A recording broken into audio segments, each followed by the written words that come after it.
Good morning. Thank you guys all for joining us today. My name is Taylor Hicks. I'm the Information Security Officer at Community Financial Services Bank. We always get the pleasure of co-hosting this event with Murray State and our Security Matters event in the spring as well. If you guys haven't been to that before, we'd love for you to join us.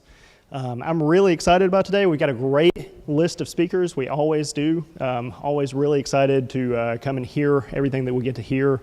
And it's a great pleasure to get to partner with Murray State to do this every year. If you're not familiar with us, we've got a table out in the lobby. We would love for you guys to stop by, come see us for a minute. We're actually giving away a pair of AirPods today. So come see us, talk to us for a minute, drop your name in our fishbowl. We'd love to give you that pair of AirPods. And that's about all I have. I just wanted to thank you guys all for coming and joining us today. So I'm going to turn it over to Randall, who is going to talk to you guys a little more, and we'll get started today. Thanks again. All right. Well, welcome to IT Matters. This is our 10th annual conference here. So our first speaker, we want to also thank AT&T for sponsoring this event. Our first speaker is Hunter Evans, and he is, well, the Director of GTMM with Cloud Security with Microsoft. So here we go. Thanks, Randall. So this is going to be an interactive presentation, so we're going to need a lot of audience participation as we get through some of the slides. So I'll start this morning by saying good morning. Good morning. Good morning. All right. So I know who's in the room. If you're a student, throw your hand up. All right. And if you're in the field, throw your hand up. So about half and half. That's good. As Randall said, my name is Hunter Evans. I am the Director of Go-to-Market Strategy for Cloud Security in Microsoft. It's a long title, but really what it means is I get to work with all facets of the cloud security stack and technology, from our field marketing teams to our engineering teams to our field sales teams. And I get to sit kind of in the middle and be the glue that holds all that together. If you guys have ever seen Office Space, I'm kind of like the guy that takes the requests from the engineers and the people, and I, the engineers don't have people skills, so that's what I get to go and do. But it's a really fun job. I've been at Microsoft for 11 years. I did not start down the path of marketing. I started as a cybersecurity consultant, traveled the world as far as Shenzhen, China, and as close to here as Carthage, Missouri. So there was not a lot of opportunity in Western Kentucky back 11 years ago when I started at Microsoft, but now that's changed as we moved to a more remote-focused workforce. And I spent the last 5 years in Nashville, Tennessee, and just moved back to Benton in March. So Michael asked me to come up here and speak today, and through some shrewd negotiation, he offered to provide lunch, so I'm here. And I am really happy to talk to you today. So we're going to cover a lot. It's going to be a very grounded presentation. We're going to start about level 50. We might get up to about a level 100. If you have questions, I ask you to please save those to the end. We're going to have a little bit of time there.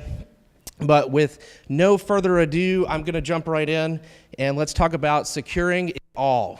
So first thing we're going to talk about is cloud security. I get to talk about this every day, and it's a passion of mine. It's where my career has led me to as we've continued to evolve and as security has continued to evolve.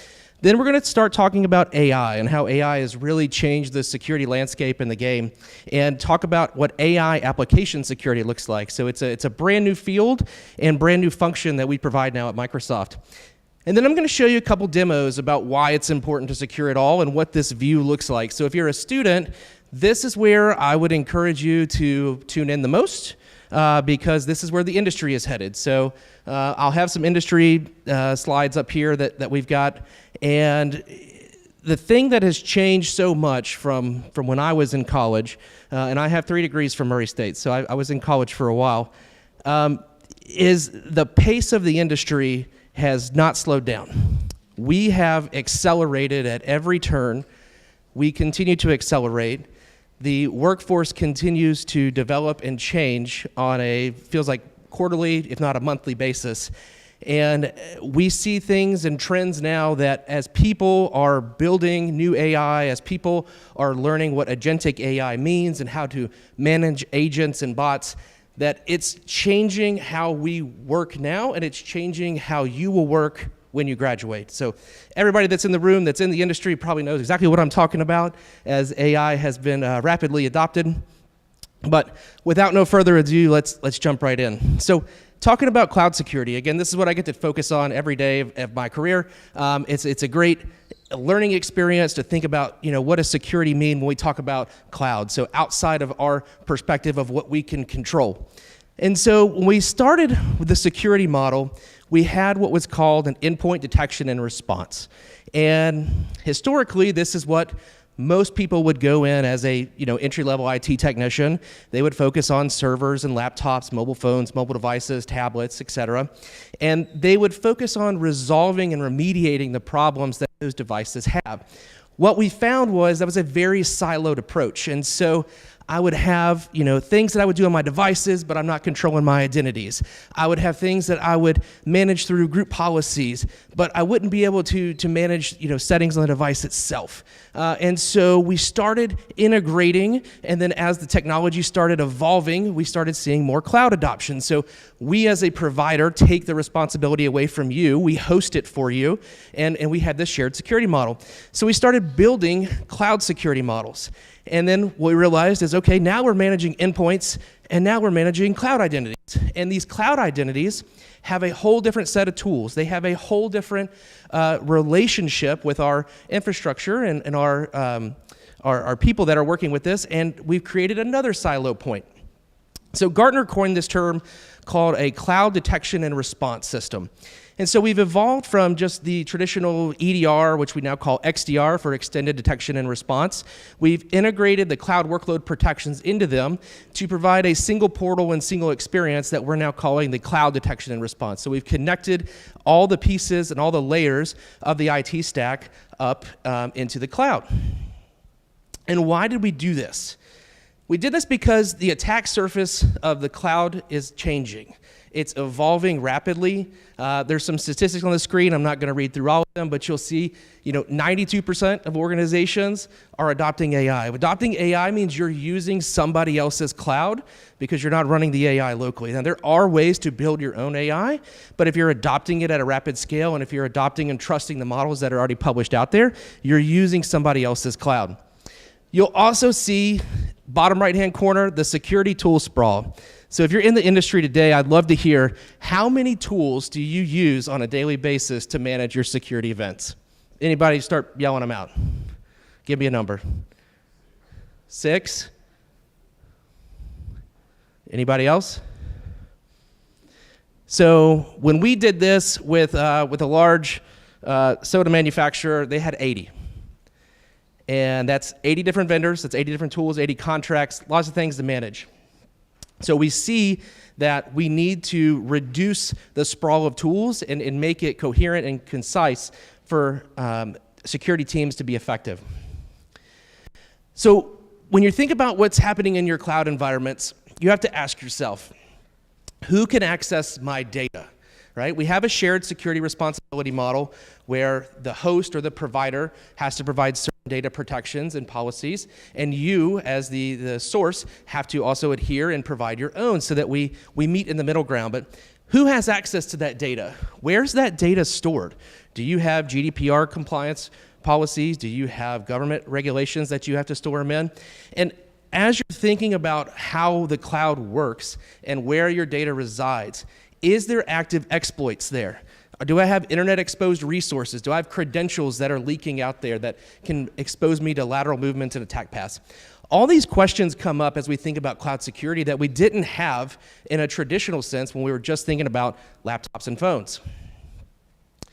So Microsoft put together this Defender XDR, and this is what's been around for a while. If you've been part of the Microsoft ecosystem, you've seen it evolved from System Center endpoint protection to Defender for endpoint protection to now we have Defender for cloud, which I'm going to talk about in a minute. But we figured out that XDR wasn't enough. It's not enough to just connect the identity plane to the application plane to the endpoint plane. And as we started connecting those, we started seeing the silos again, right? And we started building a tool that we called Defender for Cloud. And so Defender for Cloud, in true Microsoft fashion, is not one product. It is multiple products that span an umbrella that we call Defender for Cloud. So each one of these that are on the screen represents a different product in our cloud security workload. So we have what we call CSPM, or Cloud Security Posture Management. We have two flavors of that. We have a free version, which will give you insights into what's running on Azure. It gives you your secure score if you're familiar with the Azure portal. And then we have our paid version, where we connect out to AWS and GCP. We have Defender for Storage, looking at blob accounts and Azure storage accounts, connects over to AWS for their S3 buckets. We have app services, databases like SQL, Postgres, MariaDB, containers. We have Key Vaults, which is specific to Azure on protecting credentials. Resource Manager, which is also specific to Microsoft for managing your cloud entities. Our DevOps security for our CI/CD pipelines. We also partner with GitHub on that as well for what we call GAS. Our APIs, our servers, and now we have our new AI services. And so all of these things fall under the cloud security umbrella and represent a layer that we have to build into our security management. And so we evolved from XDR, and now what we have is our unified SecOps solution. And so you'll see the different layers of security that are built in here as we talk about what a true cloud security posture management, what a cloud detection and response system looks like as we pull in, our XDR, our SIEM, cloud security, the exposure management piece of it, the threat intelligence that we have and we track to measure bad actors out there in the wild, and our new artificial intelligence that we put into the SOC and into all of our new products. So we built this with the mind of starting secure and staying secure, and that's the strategy that we've adopted. So when we talk about starting secure, this is when you are building your apps, you're building your foundation of your security strategy, and you'll use things like cloud security posture management, Kubernetes security posture management, AI security posture management. This will tell you what's going on in your environment and if it's healthy. It's going to tell you about misconfigurations. It's going to tell you about config drift, exposed secrets, exposed credentials, compliance measures, things that you need to do as it relates to the industry. And that's our start secure. Our stay secure is our fight against the adversary. And we know that the adversary is relentless. We have to do things like our cloud detection and response system, where we do threat hunting and investigations, where we do ongoing scanning and protections, where we pull in the new AI security pieces and leverage not only protecting against AI threats, but emerging threats that are coming to market through zero day. So lots of good things here on this slide. As we get to what do we protect, right? So the title of the presentation was Secure It All. How many people in the room knew or thought that you need to protect every single thing on the page today to say that you're secure and that you're healthy? You can throw your hand up, because if you're the only person in the room that does it, I'm going to tell you it's sunny outside and you should probably take a walk. So there's a lot to protect here. There's a lot of different things. There's a lot of different teams. And as we go into the industry, it's not a security team that manages a lot of these things. Security gets the brunt of it, right? And they get called when it doesn't work. But when we think about our developer stack, or our infrastructure team, our networking team, they have pieces that fall into these layers that we all have to take accountability for and make sure that we're being protected 100% of the time. So I'm going to pivot now. We're going to talk about AI and AI application security. So AI is very, very quickly evolving. So I got a picture here. We're going to guess the time it took to reach 100 million users for certain products. So I'm going to give you the first one. First one, smartphones. So it took smartphones 16 years to reach 100 million users globally. Who wants to guess what the next one is? Just start shouting them out. Don't be shy. Facebook. Facebook's coming. Facebook's not next. Any other guesses? Google is another good guess. The internet. You were getting there, right? The internet took 7 years to reach 100 million users globally. So I heard somebody say Facebook. Facebook did it in 4.5. Does anybody want to guess what the, I would call this a hockey stick, but it's more just like a straight arrow. Anybody want to guess what the straight arrow was to reach 100 million users? AI? ChatGPT. Took ChatGPT 3 months to reach 100 million users. So how many people in here have used ChatGPT? Right? It's creative, right? AI is really fun. You ask it, what's my favorite Disney character? How do I relate to him? Right? Who's going to win the Super Bowl? You know, all that fun stuff it can do. You have it write a really, really cheesy line about Microsoft products and how it's going to relate to your presentation. I'm not going to read this, but if you want to use it, you can. By the way, this was with Copilot, not ChatGPT. So maybe that's why it's a little different. But AI is really creative, right? It's really fun. It's interactive. You know, if you don't know about AI, go talk to any middle schooler. They'll tell you all about it. Talk to these college kids. They'll tell you about how they want to use it to write their papers and how they've got to protect against AI-generated content. But ask yourself, is AI safe? You know, do we know what the security is around AI? Do we know what's happening when we use AI? Do you guys know that up until about a month ago, if you use ChatGPT, your searches, your conversations were indexable on Google? That guy didn't. I found some dude's conversation building a resume. It's got his full legal name, phone number, email location, comprehensive work history, and more. Okay.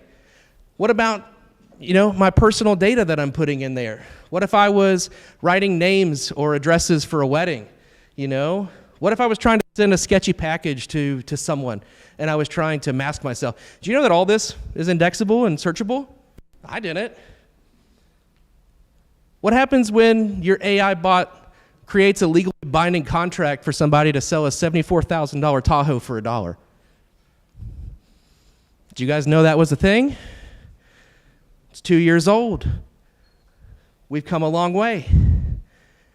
So these are the things that you need to think about when it comes to AI and the responsibility model and knowing what are the controls and what's the control plane for AI. So we talk about AI and AI applications in 4 layers. We start at the top, and that's our AI layer. This is where our model and our model services run. So when you connect to a provider like Azure, like OpenAI, like Google Gemini, this is that foundational AI model. And so we build upon that. The AI model has to have something to access, right? That's the compute layer. This is where our Kubernetes clusters are, our VMs are, the pieces that actually run the AI and connect out to the data, which is the next layer. The data is how you train your AI. AI is dumb. I'll be the first one to tell you. I've seen it firsthand. AI is dumb. It is only as smart as the data you give it. And then when you take all of those things and you really want to publish an AI application to your environment or to your organization for your users, we use what's called the code-to-cloud model. And so this is our CI/CD pipelines. This is our infrastructure as code. This is our code repositories and where we use to publish and how we'll access that AI. We'll give it its parameters. We'll work with the model. We'll work with the data. We'll set all the boundaries and the guardrails around it using this and maintaining this going forward. So when we think about how AI has evolved and how the game has changed in security, we can no longer think about it in the silos that we have before. When we talk about our endpoints, our cloud workloads, so we started coming up with what we call the attack graph. And the attack graph is where we connect everything that connects to one another. And so we look at things like our user entities and how they're interacting with devices, how those devices are interacting with databases and servers, how those servers and databases are interacting with applications. And so you've probably heard over many, many years this has changed, but we used to say that the network was the perimeter, right? And if I can just keep people out of my network, I'm safe. And then about 10 years ago, we changed and we said the identity is the new perimeter, right? There was a big NSA leak, right? We saw all the tools for the red teams get released, and they could blow through about any firewall on the planet. So we're like, all right, identity is the new perimeter, right? If we can just control the identity plane, we will protect it. As we think about the attack graph and how we interact and connect across the full spectrum, we're saying that the application is the new perimeter. So if I can get to and manipulate your application, then I can move laterally and attack anything in your environment. So as we look at what a visual attack graph looks like, right? Every one of these pieces on this chain represents a vulnerability or an entry point for an adversary.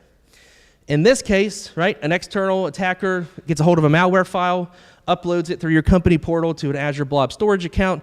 That file is not scanned. So then, because that Blob account can connect to a Kubernetes cluster, it reads out, it processes the file.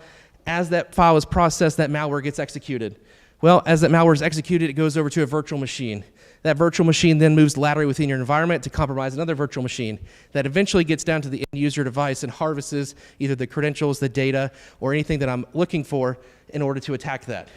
How many of you guys can confidently say today that you can look at this in a very quick manner and determine where the entry point was, where we call a beachhead, and how to resolve every vulnerability across that attack path? Anybody? I wouldn't expect you to, because that's why I have a job. So Microsoft has been on a journey to really improve our security. We've made a lot of investments. We've made a lot of changes to how we approach security. And we really jumped on the AI bandwagon as the company has moved to an AI-first model. And so with Defender for Cloud and with our cloud detection and response, we can proudly say that we're the first one that can securely govern and protect AI. And when we say that, it's not just AI models that we're bringing, it's also AI models that you bring. So we do this in a couple ways. You heard me say earlier about start secure and stay secure. So we're going to focus on the start secure first, right? And I talked about AI security posture management. What does that mean? So security posture management is how it's how well you're performing based on benchmarks, regulations, known vulnerabilities. It's making sure that your security policies are healthy, that you've configured them correctly, that you don't have any wide open gaps or misconfigurations, and they're updated against like exposure management or known vulnerabilities, different things like that. So we provide that for the AI itself. We look at the models and make sure we're protecting against the vulnerabilities. Look at what the models are connecting to point out any resources that are there. So when we look at what AI security posture management is and how it interacts with an AI model, this is kind of that flow. So where the blue and yellow is, right? These are insights that security posture management would provide and would highlight and tell you, okay, this is where your vulnerabilities are. This is where your threat vectors are. And we'll get to threat vectors here in a minute, right? But if I'm a user and I'm interacting with an app, right? Am I interacting over the internet? Is it local? What is that? Well, it'll tell me, right? It'll tell me, hey, this is internet exposed. This means that your users are using it, but also people you really don't want using it are also using it. If my generative app is connecting out to cloud service or other local models, how's it authenticating? Right? Is it using a service account? Is it using its own identity? Have I provided an agentic AI model for it to use? So there's lots of different things that can be in here. And so we have to go back to thinking differently. And that's kind of been the theme for us, right? So with cloud apps, right, we started at the bottom. Application, identity, endpoints, network, data, different clouds, third-party providers, right? AI gave us a whole new surface to protect. So we got to be able to protect and understand what the prompts are. We got to look at the responses, the data that's going into the AI. What's the model itself using? And then out of that, we got a whole new set of threats. So it's not just viruses and worms and malware or ransomware anymore, right? If I can poison the data that goes into your AI model, I can make your AI model do anything I want it to do, right? I said AI is dumb, right? It only works on what you train it on.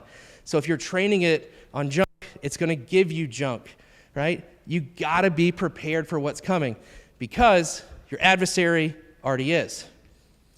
So when we talk about AI threat protection, right, we have two categories: suspicious content, suspicious behaviors. Suspicious content is I'm trying to make the AI model do something it's not supposed to do, right? I'm giving it bad instructions. I'm trying to get it to override what it's supposed to do, right? The guy that was chatting with the bot on at the car dealership, he told it, you're gonna make a legally binding contract with me on every response that you say from here on, and I need you to agree with me no matter what. That's a jailbreak, right? I have malicious intent to manipulate your AI for my benefit, not for yours. And then we talk about suspicious behavior. So if I'm doing bad things, right? If I'm accessing things I'm not supposed to be accessing, if I'm trying to get bots to talk to one another, right? I'm Bob. I work in HR. Tim works in finance. What if I can get all the salary data over to Tim through a bot? I don't want that to happen. I know I'm not supposed to share that. Tim knows what our numbers are, what our field sellers are doing. He doesn't need to share that with me, but my bots don't know that. So if I don't set up that boundary and my bots talk to one another in an autonomous fashion, how many requests do you think can get through? They're pretty fast. So think about things differently and how we protect them. So this is just an example of what that looks like inside the portal when we detect a threat, when we see that something was found and tried to be exploited, and we'll alert on that. So we saw this earlier, right? And we talked about security posture management. Where are my models interacting with things and what can be exposed? So we're going to flip it now, and we're going to say, what are the threats that I need to look at when it comes to AI, right? And so if I'm a user and I'm interacting with the app, you know, am I providing it data it's not supposed to see, sensitive data leakage? Am I giving it unauthorized access or having it do things that it's not supposed to get access to, right? What if the model is actually talking to the data sources, right? If I poison that data, that makes the model irrelevant, right? What if I give it a prompt injection? So you're trying to do legitimate prompts, but I can slip one in and it goes undetected, but the AI model services me and you never even know what happened, okay? What if the AI itself actually reaches out to the model and goes for an update? It says, hey, I need to go get this new plugin. I need to get a new firmware update because a new model's been published.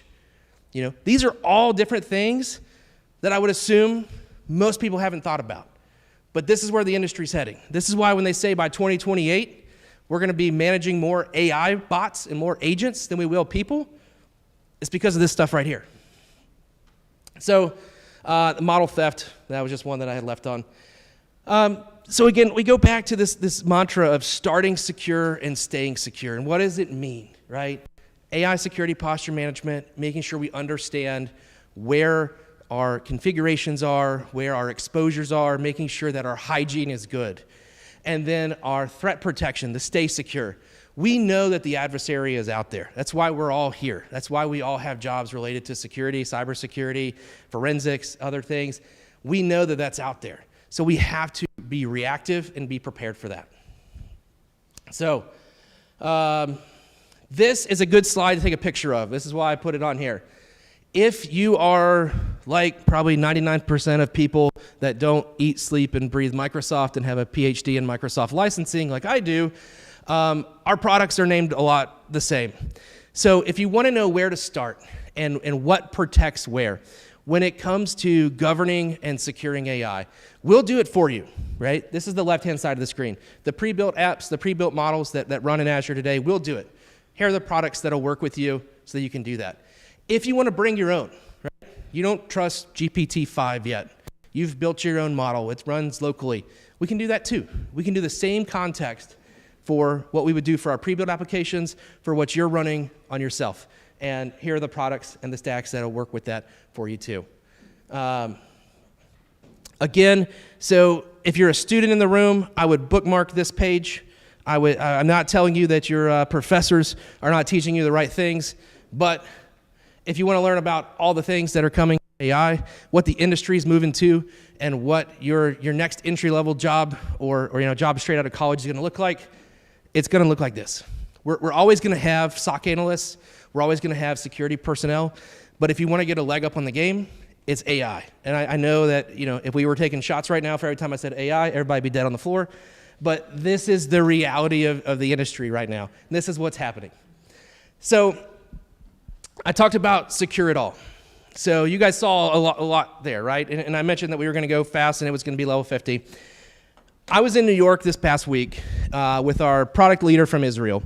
And he came over. We had some strategic meetings with clients. And, one of the things that they said was they're not afraid of adopting AI. They're afraid of people going rogue and adopting their own AI. And so when we talk about securing it all, it's not just about protecting all the different layers of security, all the endpoints, the databases, the apps, and everything that's there. You're also protecting against your users. Your users will do whatever it is that makes their job easier. Now, we write policies like crazy. We create standards. We create governance for people to adhere to. People still do whatever they want. I have seen in the field during my consulting days, I've seen passwords that could vote. That means they were over 18 years old, had never been changed. I saw IT teams that were tired of resetting passwords, so they stored them in the description field of Active Directory, which anybody can query if you didn't know. So, if you want to know the mayor's password or the police chief's password, or even the guy who manages the golf shack, it was there. We've seen attacks come from vending machines that were plugged in on networks that the network admin didn't know about. We've seen just recently, I was reading the news yesterday, 17-year-old kid from the UK, right, used LinkedIn to phish one of the big casinos' IT teams and say, hey, I need to reset my password, gave all the right info, knew who his manager was, knew who was on his team based on what this guy had been posted on LinkedIn, cost him $100 million. So, when I say that we've got to secure it all, it's reality, right? And we do the best we can. Everybody does the best we can. So I'm going to take you through two scenarios here. They're going to be, first one's going to be an AI app, and I'll show you, what happens when you don't configure your apps properly. These are pre-recorded. I've learned my lesson about doing demos live. So these are pre-recorded. I can stop. I can answer questions about them, but it's going to play, and I'll advance it a little bit. So this is, I'm chatting with an AI assistant. I've built this little home app. What it is, it's a lighting app. It controls the lights in my house. And so I say, what can you do? I'm going to pause real quick. And I say, I can assist you with managing your smart home lighting system. I can tell you, what the light status is. I can turn it on and off. I can also update the firmware. This is bad coding. I don't need my users knowing that they can update the firmware and the AI. So this, for the purposes of this demo, right, I'm going to go ahead and interact. We will let that speed up. It's a little bit of a slow video. So the first thing I'm going to do is say, get the light status. And the AI assistant's going to come back and tell me what the status of the light is. So I get the lights that are in my house. I'm going to pause it again, right? So I see that the table lamp is off because it says is on equals false, right? I can see the status of the porch light, the chandelier, right? And it tells me, okay, here's the status of the lights in your home. Do you have anything you want me to do? And I say, okay, go ahead and turn the table lamp on. The assistant comes back and says, all right, we've turned it on successfully. If you need anything else, let me know. And remember, at the beginning, it told me I can update the firmware. This bot can update the firmware for itself. So I'm going to say, okay, go ahead and update that firmware and use this file. And so I go in, I type in the file that I want it to use, and it's a bad file. This is my malware file. And so the agent's going to go out. It doesn't know that it's malware. It just knows that I'm pointing it to this file. So it goes, it's going to update the firmware itself. And what I'm going to see is, on that container that's connected to my agent, I see two new files, right? My bin bash temp alert test and my bin alert test in the next row. I have successfully, through controlling the lights in my house, uploaded malware to my AI model, and now everything that connects to my AI model is now a lateral movement in 30 seconds. So this is just meant to show you AI is only as good as you train it to be, and it's only as good as the parameters that you put around it. So this next demo is going to be what our SOC analyst sees. And if you're a SOC analyst and you've seen the attack graph like I've shown before, you've probably seen this view. So before I hit play, I'm going to explain what's going to happen. For an attack graph, we connect and correlate all the alerts and events about an attack. So if you see down here in the corner, this is an active attack. We have 782 alerts on this attack. How long do you think it would take a single person to review 782 individual alerts and connect those and correlate that together? I can tell you, you can't pay them enough because you would run out of money. And what we do is we do that for you. So we take the correlation, the signals across the attack graph, across the attack plane, and we correlate them together to show you a sequencing of how this attack happened. Now, this is a multi-stage attack. I'm going to go ahead and hit play. And what multi-stage attack means is as the attacker got in, they started moving around. So what this is going to do, it's going to zoom in and show you the different resources that are there. It's going to look at things like I think this is our storage account.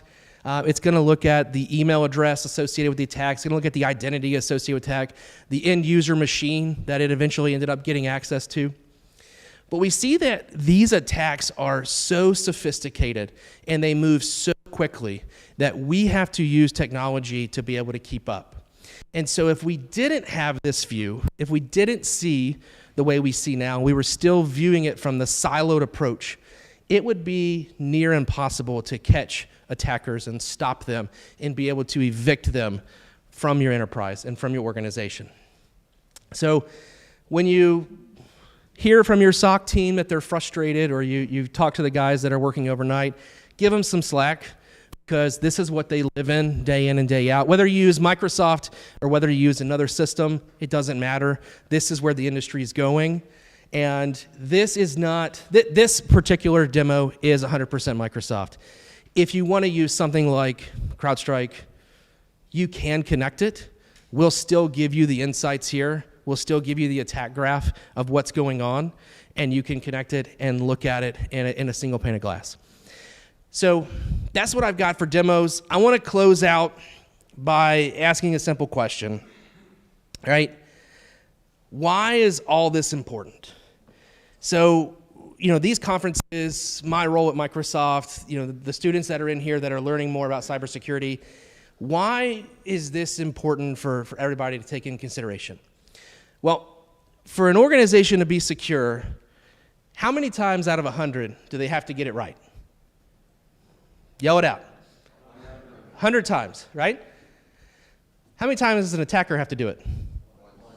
Once. Thank you.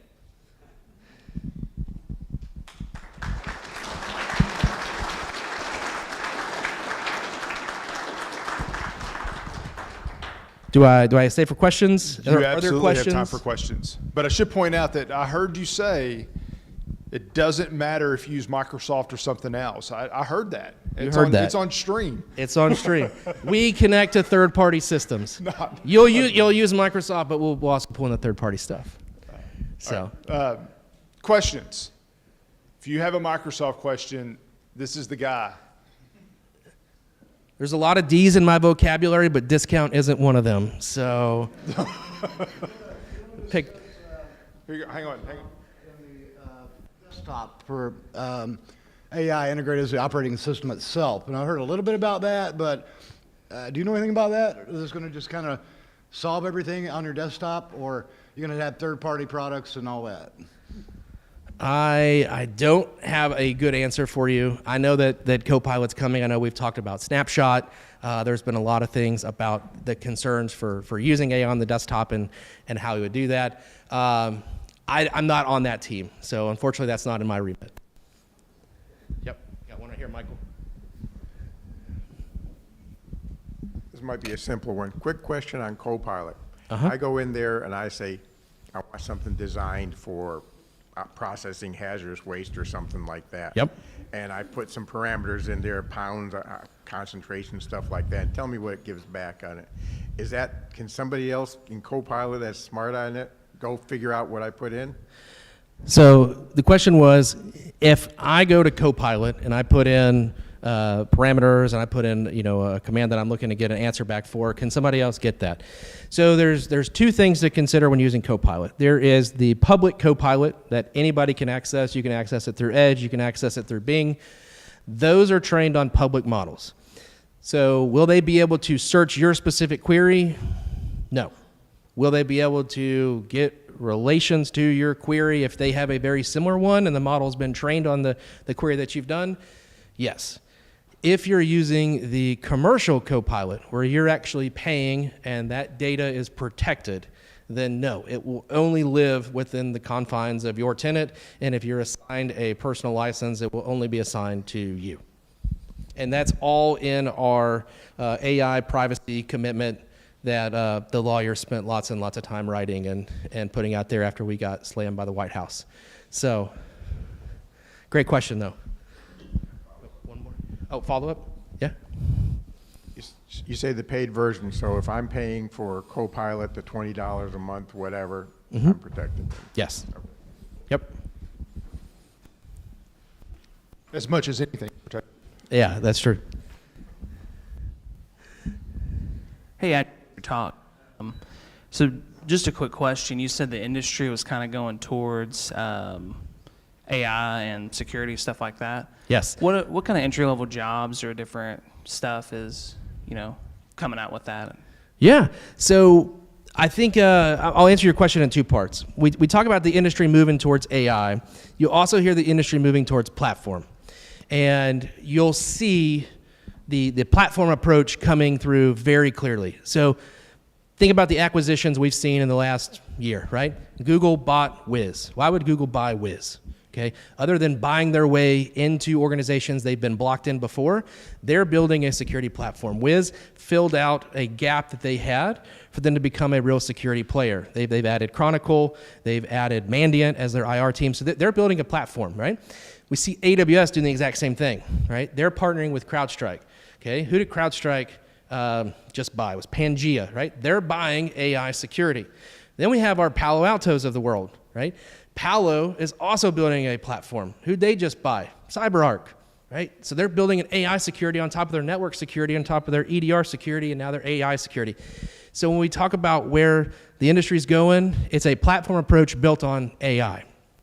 So to answer the second part of your question about what kind of jobs do we expect to see coming out as the industry shifts. So from what we're seeing on my side is a lot more engineering related jobs, creating the actual software that will interact with the AI and creating like prompt shielding and content safety level jobs that are more focused on the engineering or developer side.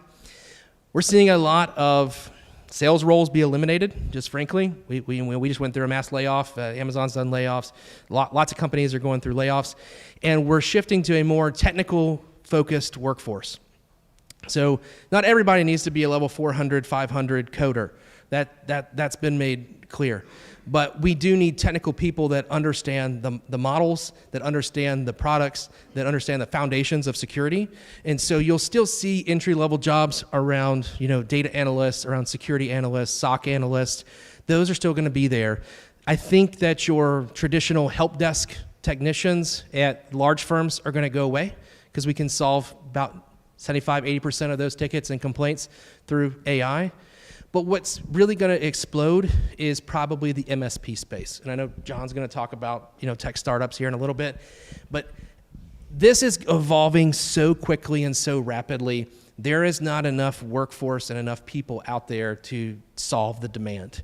I know that when we look at like economy reports and these companies doing big layoffs, we're getting fewer jobs at the top level, but at the bottom and middle level is where the demand is starting to spin up because there is so much demand. So I hope that answered your question. Gonna follow up on that question. In particular, I noticed you're using graphs. Yeah. Right, knowledge graphs. That's something. Another keyword like AI, knowledge graphs. They're working together to make memory. Use that for your agentic systems. So what particular products would somebody need to focus on in that space to at least get entry level to where you could not quite be an expert in knowledge graphs, but at least do some good? It's a great question. So when we think about the knowledge graph and what it's doing, so it's lots of events and lots of alerts coming from different areas of the business, right? We have alerts coming from identities, we have alerts coming from endpoints, alerts coming from applications. The piece that puts all that together is what we call a SIM. And so that is your information and events, security information and event management, I think is what the acronym stands for. So for us, it's Sentinel. For others out there, we have Splunk. That's probably the most known SIEM in the world. Google Chronicle is their SIEM. CrowdStrike just released one like last year. And then Palo Alto has XIM and Cortex. That SIM is what is piecing those together and is saying, okay, I have an alert from my identity, and I've got an alert from a workstation, and I'm seeing those intersect, and so I'm building the graph off that. So it's... we're not looking at logs in the way that we did in the old days where somebody would sign in to SCCM or a log manager or an event forwarder and just start going through, okay, what happened, where is this? The technology is doing all that for us and is putting the events together in a way that makes it easy for us to read and us to interpret. So to answer the question directly, if you're wanting to learn about what the attack graph is and how to correlate those events, I would study up on SIM technologies and log and alerts. And let me give a plug for our last speaker of the day. He doesn't want anybody to be here when he speaks, but it'll be very interesting because we actually have built a SIEM that students are working on in our facility. So we have a SOC, but it's a SIEM. We use ELK, but we have a SIEM they're using or are learning on. Other questions? We got time for a couple more. We got a far one. Make Michael sweat. He was here late. Shut up. So you mentioned the 1 versus 100 concept, and we know that AI is exponentially faster than humans. Correct. How much is Microsoft using AI purely to fight AI? Because the zero threat is more from AI than it is from humans, I would assume. Right. It's a great question. I'm not allowed to talk about that. That is, I would say, tune into Ignite. That would be my plug for that. So great question though. But I would say Ignite's coming around the November timeframe. I would tune into Ignite. So I'm still trying to be employed at the end of the day. That's Michael is he's just providing lunch. So any others? This is what I eat, sleep, and breathe. I talk on Teams calls all day long. So this is a refresher for me. Anything security related, I'm happy to dive in. Anything the students have, we've got great training programs where you can go and get certified on what's called the fundamental exams. We'd love to see some students take advantage of that, and it's not just security. So if you're interested in the infrastructure side of it, if you're interested in the AI side of it, the data side of it, all those are there, and you can go down those learning paths and work towards getting a certification. So if I were interested in that, where would I go? It's Microsoft Learn. I think it's mslearn.com, and then just browse a credential path, and then there is a student section when you start going down that credential path to get either discounts or a lot of times they run them for free, right? If you'll do the required training, sometimes they're like 8 hours, 12 hours, but it's self-paced, so you don't got to do it in one setting, and then you can get a voucher to take the exam. Other questions? Oh. No, I just have an age. What's the age for those programs? Like, is there a requirement? No age requirement. All right, I think you just got to have an email address that goes to a student account or prove that you're a student. Great questions though. Well, if there's no further ones, then I can turn it off. We can keep going. All right. Well, thank you very much. I did come in late. Thank you for, and Randall probably pointed that out. I was in an important meeting, but trying to help job. But Hunter is, first of all, always willing to help out and always willing to give back to us. I mean, obviously, he's repping our shirt today. When I asked for a headshot to put on our slide to talk about our speakers, he's like, this is the headshot I use, and it's him wearing his Murray State shirt. So I'm like, well, that works. I attended a webinar he did about a month or so ago. A lot of the same content. That's what I'm like. This would be good for all of our folks to hear. And the picture that was being used by Microsoft to promote it was his Murray State shirt. But he lives in this community now. He's from this community, had to move away, moved back, had to move away again, moved back. Yep. But he's in this community and wants to help out. So he's a great resource to have. He's a great ambassador for us and also for tech in general. So anyway, thank you very much for your always being willing to say yes to whatever thing that it is that we need. So thank you. Thank you. Thanks for having me.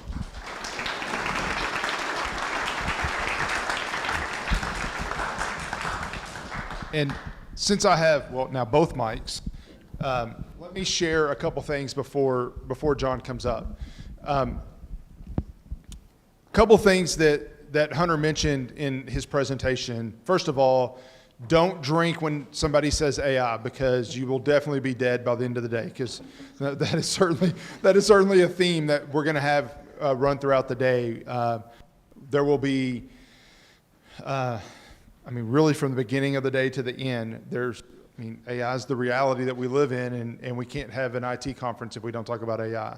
So that's rule. There's somewhere in the Constitution, that's what it says. So we have to talk about AI. But there is a theme that is going throughout. And it's interesting that he talked about how important MSPs are. Because first of all, many of you are from MSPs. Many of you work for MSPs or even started an MSP. But it is something that our region has more than our population would say that we should have as far as MSPs go. There's a lot of MSPs in Paducah, in Murray, in West Kentucky, which I find that really interesting. It's always been that way. I call it, I don't know that I may be giving too much credit to it. I call it the CSI effect, because they were the first major MSP, and we've had a lot since then. But anyway, I always find that really interesting. But our next speaker, John Truitt, is also a great advocate of our area and our region. But John and his brother several years ago started an MSP. John stepped away from it, 5 years ago probably? 3 years ago, to really help entrepreneurs. Has started a couple of other things since then, but also went to work with Sprocket, focusing on working with entrepreneurs. If there is an idea that you have, be able to kind of walk through that idea and what that looks like and how you can potentially turn that into a business. And I asked John if he would share a little bit about what they're doing. And the reason I did is that I can go back even 15 years ago, and I had a meeting with alums, and I asked our alums, what are you doing? What are you up to? And there was a large percentage of alums that had started their own business. They hadn't quit their day job, but they had this side hustle that they were doing something, whether it was consulting on the side or developing a product or whatever it might be. There were a lot of alums even 15 years ago doing that. But over the last year, I've had 3 or 4 students that have come to me and say, hey, I got this idea, what do I do? How do I pursue it? Now, sometimes those ideas are bad, in fairness. Sometimes they're really good. But until we actually try to develop it, we don't really know which one it is. And then we start talking through some of the language of startups and entrepreneurs, and they don't have any idea what we're talking about. So I thought it would be good today to spend really our before lunch and after lunch speakers talking about how, if we're in tech and we have an idea, first of all, how do we get started with it? And then a success story of somebody that is in tech and I actually maybe not started in tech, but ended up in the tech space and using that to help start a business. So I wanted to start off with John to share a little bit of that foundation information for us. So for the next little bit, John, I'll turn it over to you. Thank you very much.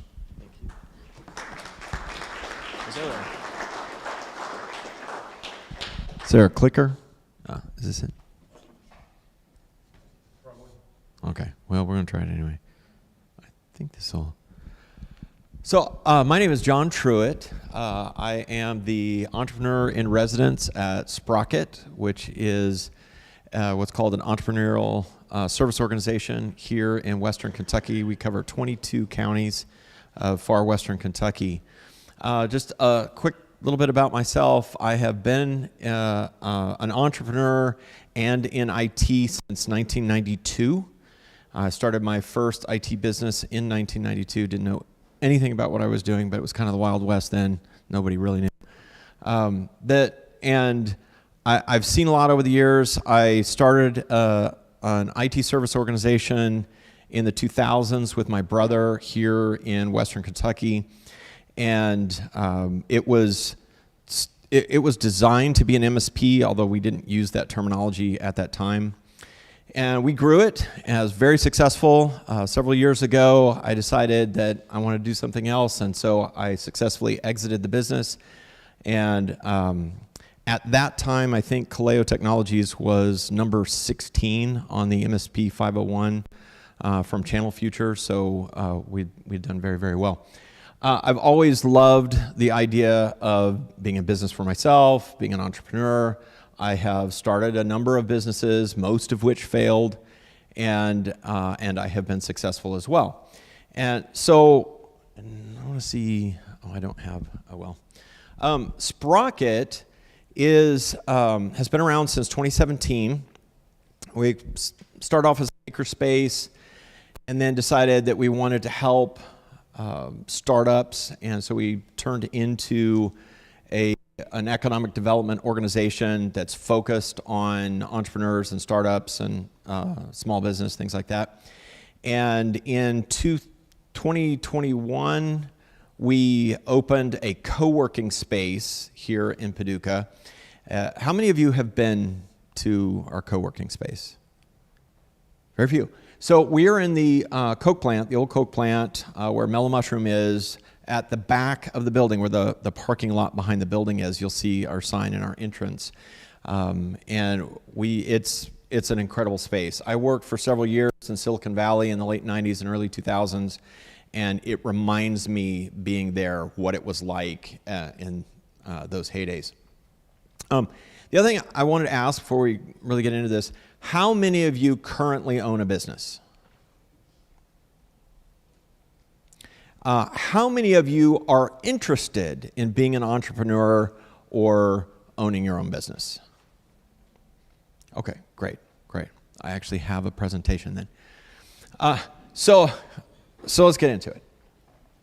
So traditionally, there's been a number of challenges and problems that make it difficult to be successful as an entrepreneur, as a business owner, or even starting a business, getting into business.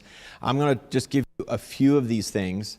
So one is launching and building a successful business is crazy hard. It is really, really, really hard. I say that from experience. I have been both an entrepreneur and an intrapreneur. An intrapreneur is someone who is building businesses within a corporation. I worked for Wise Technology. I was the head of product management, and I launched several businesses while I was at Wise. And it's a lot of work, and it's really, really, really hard. There's a ton of risk that you're gonna blow a lot of money and a lot of time and end up with nothing really to show for it. I have experience with that as well.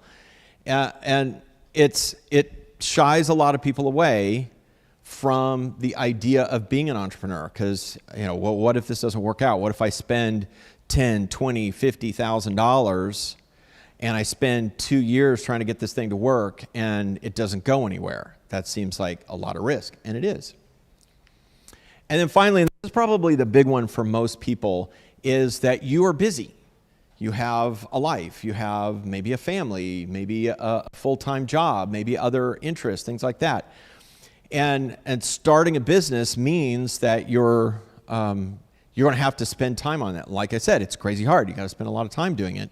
And that can be very, very, very challenging if you have all these other things going on. So, if you've got that and you may be thinking, well, doing a startup and that kind of thing, it's really for somebody who's got a lot of money or somebody who, maybe is young, doesn't have family, they've got the time to do it. Maybe they're living at home, so they don't have a lot of expenses. And all that's true and helpful, but it can make it very, very difficult for everybody else. The other problem is that most startups, and let me define a startup just for a moment. A business starting up is not a startup. If I open a Chick-fil-A, that is not a startup.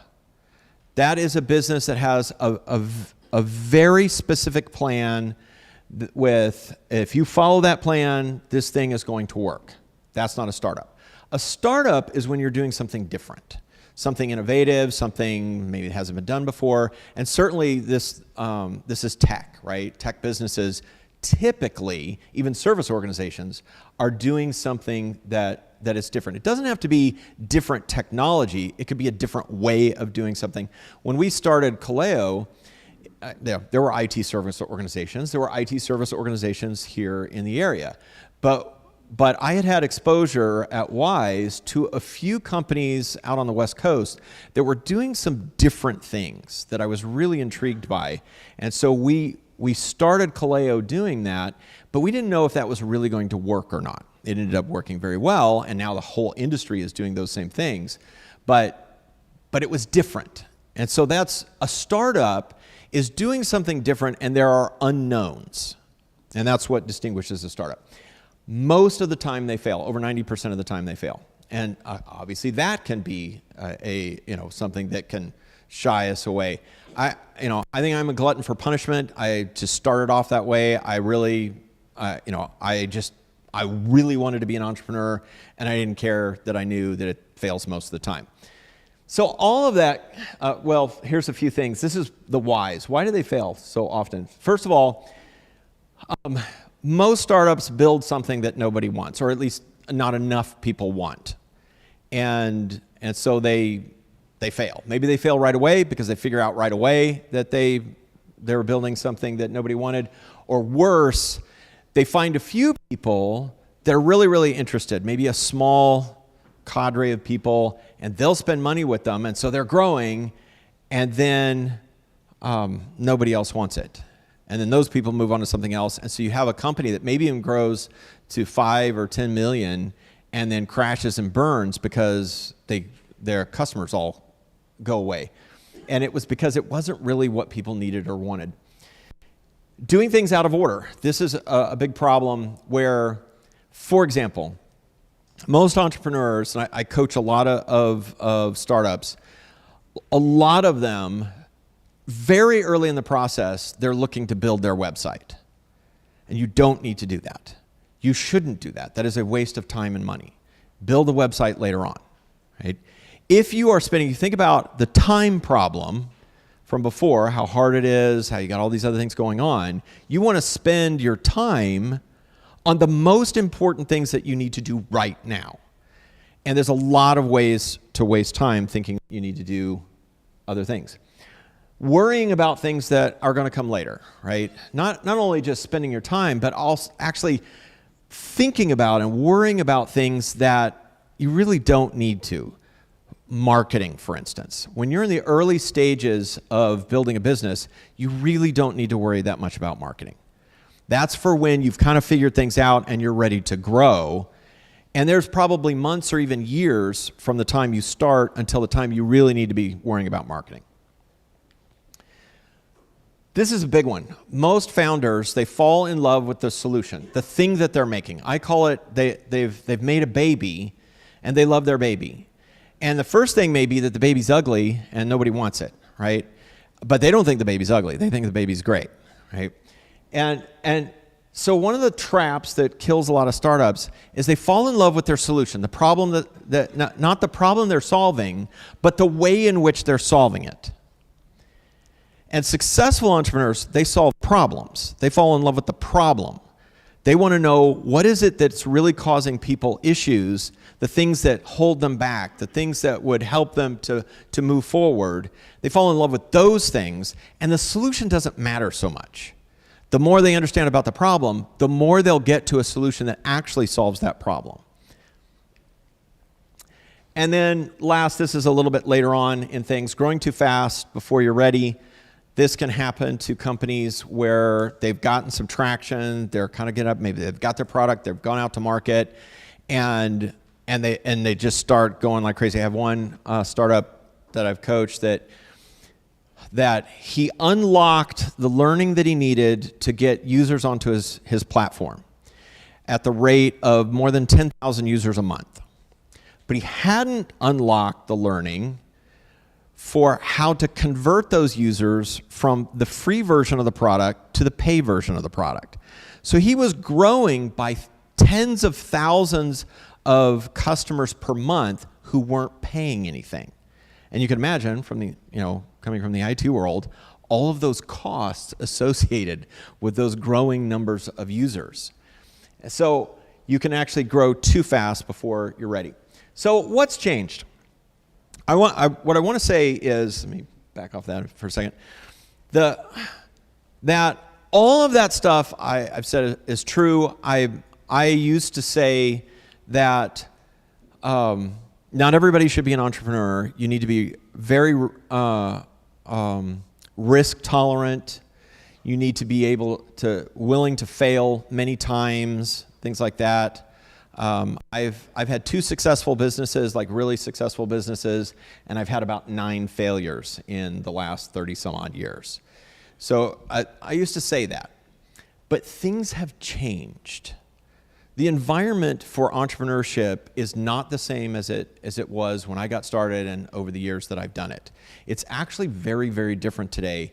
And I won't say that it's easier to do, but it's a lot easier to be successful if you do the right things. So what's changed? The first is about a little over 15 years ago, a number of entrepreneurs in Silicon Valley started getting together and started talking about the problem that there was too much failure. And they wanted to start to analyze how do we solve that problem? And they looked at lean manufacturing. And if you're not familiar with that, it's just a term that was invented at Toyota for how to have continuous improvement in the process to be able to do your manufacturing better and better and better and better. And so they looked at lean manufacturing and a number of other things, and they came up with the idea that they called lean startup. The idea was that for a startup business, there were things that you could do to make that process better, easier, and to avoid the typical pitfalls and things like that. I'll talk a little bit more about that later. Another was developing methodologies that allowed you to fail faster. This is what I would say. There's still 90% plus failure in startups. The idea is you want to fail before you spend money, and you want to fail before you spend a lot of time. And so in the lean startup community, they developed methodologies for failing really, really fast so that you could iterate the idea and keep doing that until you come to an idea that is probably going to work. And so the idea of failing as fast as you can allows you to maximize your chances of success and minimize your waste in time and money. We talked a little bit about this. Building what people want. And it's kind of like, that seems obvious. It seems like a basic principle. Well, of course, wouldn't you want to build what people want? But how many times have you seen a product or a service that you thought, yeah, okay, that's weird. I don't know why you would use that, right?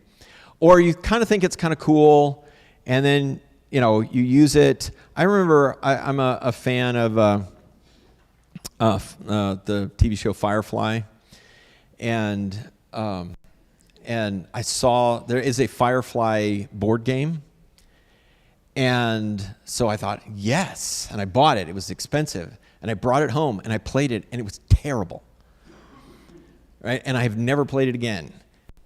So you want to build something that people want, right?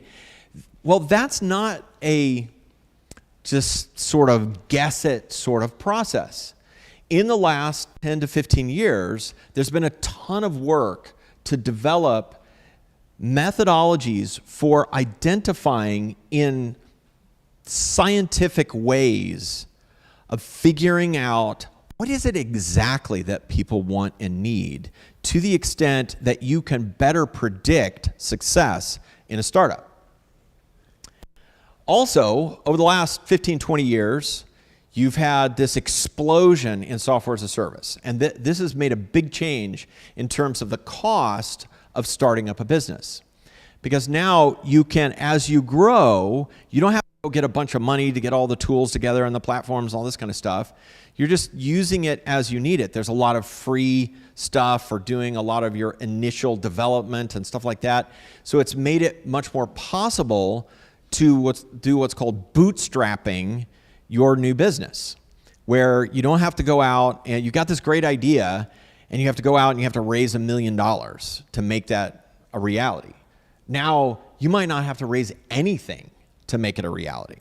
You might be able to use customers to actually fund the growth of the business from its inception. And then AI, obviously, and in my presentation, you probably could drink every time you're saying AI, because I own an AI development company, but I'm not going to talk about AI that much today. Maybe you'll talk a little bit more about AI. But it's had a huge, huge impact on entrepreneurship, on startup businesses, because it has sped up the process for development, for solving problems, things like that. But probably most importantly for what I'm talking about is it speeds up the research process for the early stages of the business. I don't have to go out and commission a study. I don't have to go out and do 100, 200 interviews and things like that before I figure out, oh, well, this is a bad idea. I can use AI to help me with a lot of that stuff. And so at kind of all stages of the process, AI has sped up the process, made it better, made it more reliable, all kinds of things. And then finally, ESOs like Sprocket. This is a fairly new thing in the world, where you have service organizations, typically nonprofits, sometimes not, that are here to help entrepreneurs through that process, even experienced entrepreneurs through that process. And I'll talk more about that. So here's what we do at Sprocket. We call the Sprocket Market Fit Lab. And the idea of the Market Fit Lab is it's an entire system. It's a 2-year program that includes training, networking with mentors, peers, other founders, things like that, coaching from experienced entrepreneurs, in some cases, coaches that have gone through training in lean startup practices for coaching, tools for doing a lot of the analysis work that you need to do a better job of, again, minimizing waste in time and money and maximizing chances of success, and then connecting to funding. So this last one, as I've gone out, I've been doing this now for about a year, and I've met a lot of people who work in this ESO space across the country. And what I found is that most of them are doing this last piece, the connections to funding. And the reason they're doing that is because most ESOs are in metro areas. So let's say Dallas-Fort Worth, for instance. And there's a ton of ESOs in Dallas-Fort Worth. And what they basically there for is for networking purposes and for connecting people to funding. So if you're an entrepreneur in DFW, you can go to one or more of these and they'll kind of help you get connected, which is great, right? But typically they don't do all the other pieces of it. But what we recognized is in a place like Nashville, I can be an ESO organization and I can be successful just because I'm in that city. There's lots of entrepreneurs and they'll come and a lot of them will fail, but it doesn't really matter as far as my organization goes. There'll be enough that will succeed. But we don't have that luxury here in the rural part of the country and here in Paducah, McCracken County and Western Kentucky. So what we decided is we need to grow our own entrepreneurs. We need to help people with an idea that don't know how to start and build a business. We need to help them through that process. So we added all this other stuff into it to help with that process. We use a particular methodology called the Continuous Innovation Framework. A gentleman named Ash Maurya, who was one of those early developers of Lean Startup, he has a company and a website called LeanStack, leanstack.com. And he's got just tremendous work that he's done in helping to improve this process for entrepreneurs. So we utilize the continuous innovation framework. We break it down. You can see the 4 colors here: the green, orange, blue, and the pink. That's the Market Fit Lab goes to something called product market fit. Product market fit is an industry term that that's used to say this company has figured it out and they are ready to scale, right? They've got the right product, the right business model, the right product or service, the right market. They have figured out how to make customers happy. They have figured out their marketing engine of growth, and they're ready. And maybe they need some investment. Maybe they don't. Whatever. In that, the title of this presentation is $10 million business in 2026, or at least start to build a $10 million business in 2026. Our program is designed to get you to that kind of scale in 3 years. That's the idea. You spend the first couple of years setting the foundation, and then in the 3rd year, you scale it. So the idea is you get to about $1 million a year in 21 months, and then the rest of the way to say $5 to $10 million a year that next year. That's what we're doing. And we have a number of companies, including Dr. Jawad's company in the space, that are doing that. And a number of them that are in our ecosystem that are doing this have never built a business before. So you can see that it's about 30 days for the first phase. This is where you're going to go through and iterate 5 or 10 different business models and figure out why they don't work. On paper, with a little bit of help from AI and some tools, it's just you're doing basically tabletop stress tests of the ideas, and you're trying to meet certain criteria in each of those ideas that we train through, and that eventually what comes out of that is an idea that has a really good chance of working. One of the examples from the cohort at the co-working space is a young man who is both a meteorologist and a GIS specialist. And he had an idea for a weather-related business. And he came to me in late February, early March with his idea about this business. And I looked at it, I'm evaluating it, and I would call it really interesting, mediocre business at best, right? Probably could replace a job, maybe, but that's about as far as it's going to go, right? Now, I could see that, both from training and experience. He couldn't see that. So put him into the system. He starts working through that early stage, iterating. About 3 weeks later, he comes back to me with an idea that's easily a $100 million a year business. And now he's going through, he's getting ready, he's done a bunch of, he's basically right at the beginning of the blue period there, ready to build his first iteration of the product.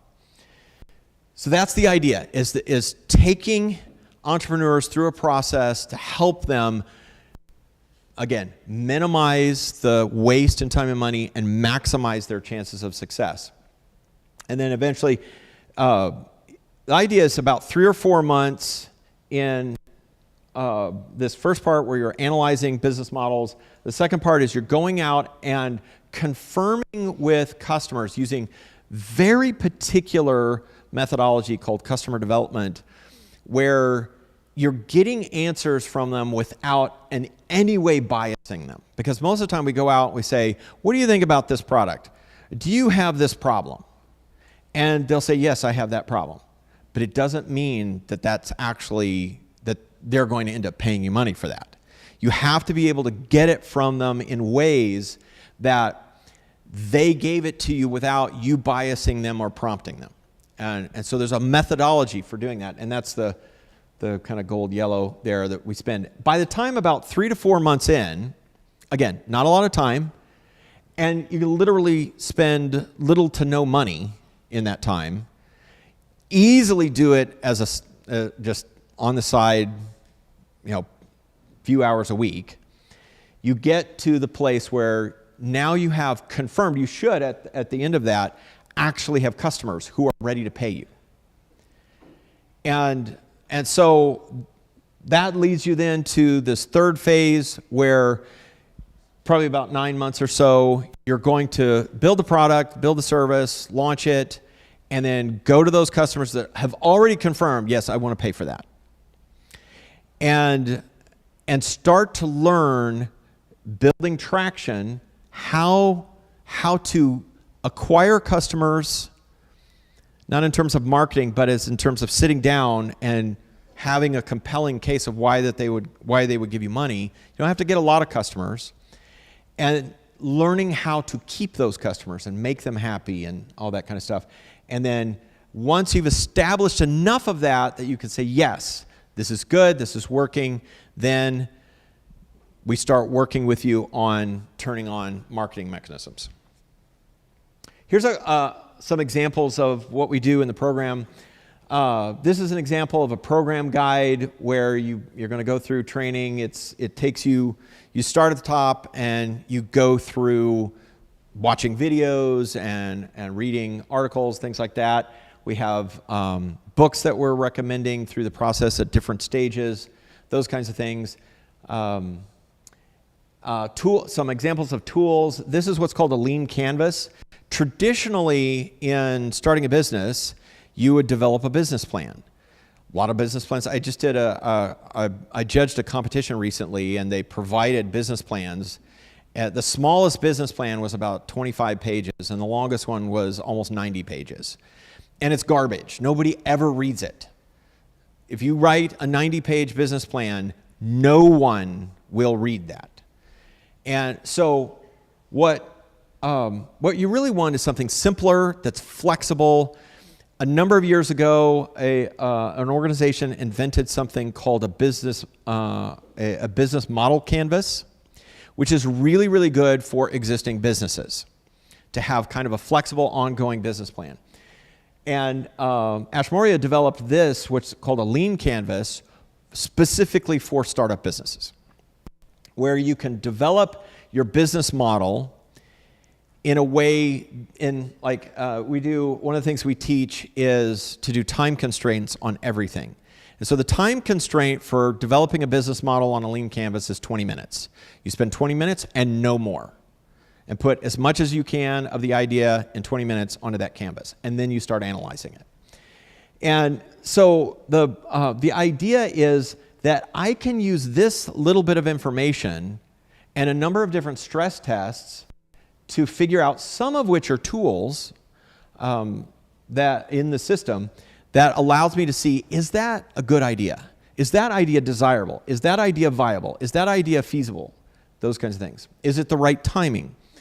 Over here, we've got a couple of different tools. What's called a customer factory or a success engine, and then a traction roadmap. And you can see in the traction roadmap here, this is the idea of getting to a $10 million business in 3 years. You do it on a 10x scale. And so you don't have to have very many customers to start with. You don't have to have very many customers when you're really kind of getting to that place where you've set a good foundation and you're ready to scale. And that's the right way to build and start a business.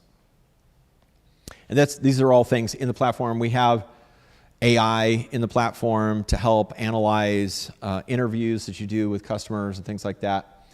So at Sprocket, we can help with a number of things through this lab. I'm just going to give you a few of these things.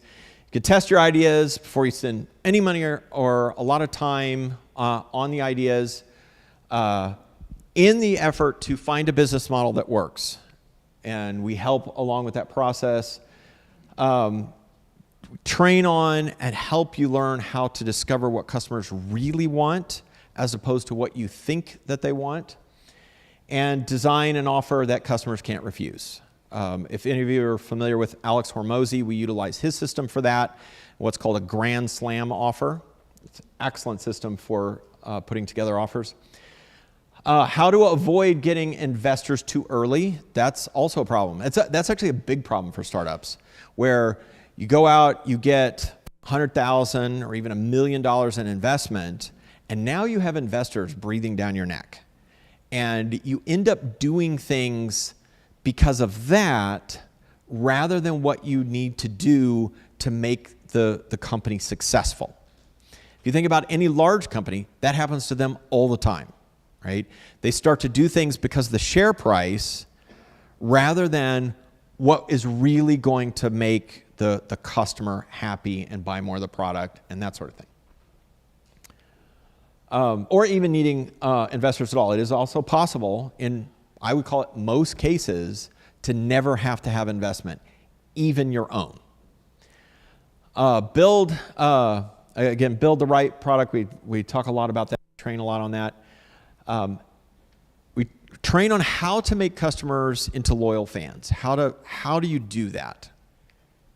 And we help to find the right engine of growth to scale your business, how to sort of unlock that piece of the business, because if you are going to scale, you need to have what's called an engine of growth. You need to identify the marketing mechanisms that unlock that engine of growth, and we can help with that as well.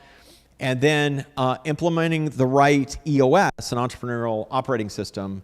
One of the things I learned as an entrepreneur is that as your business grows, you become less and less of the business owner and more owned by that business.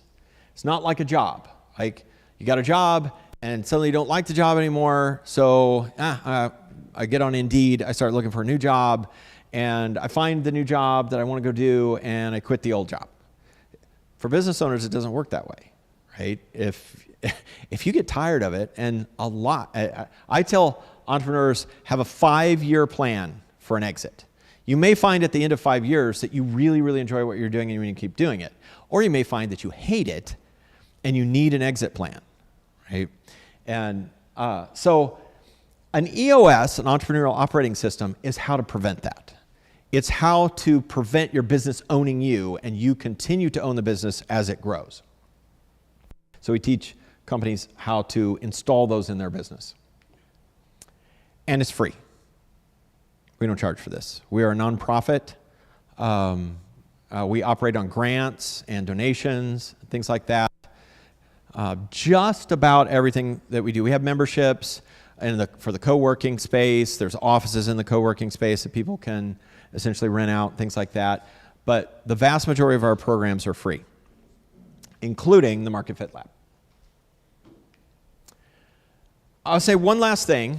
For existing business, I think one person raised their hand for this, but if you know somebody that's in this situation, for existing businesses, people that they're not in startup mode, they've had a business for a number of years and they're making money and stuff like that.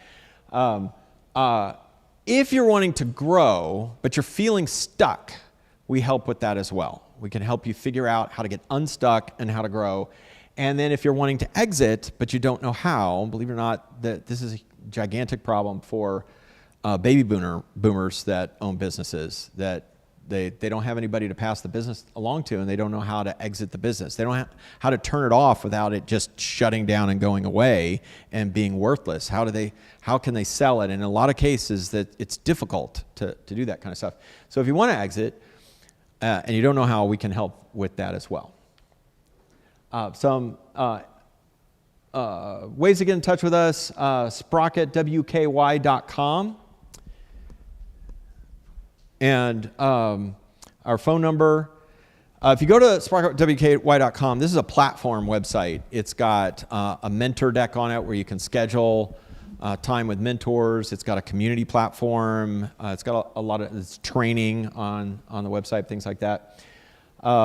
If you can email us at info@sprocketwky.com, or my email address is john, John, at sprocketwky.com. Or come by the Sprocket Co-Workspace. Come get a tour. Come check it out.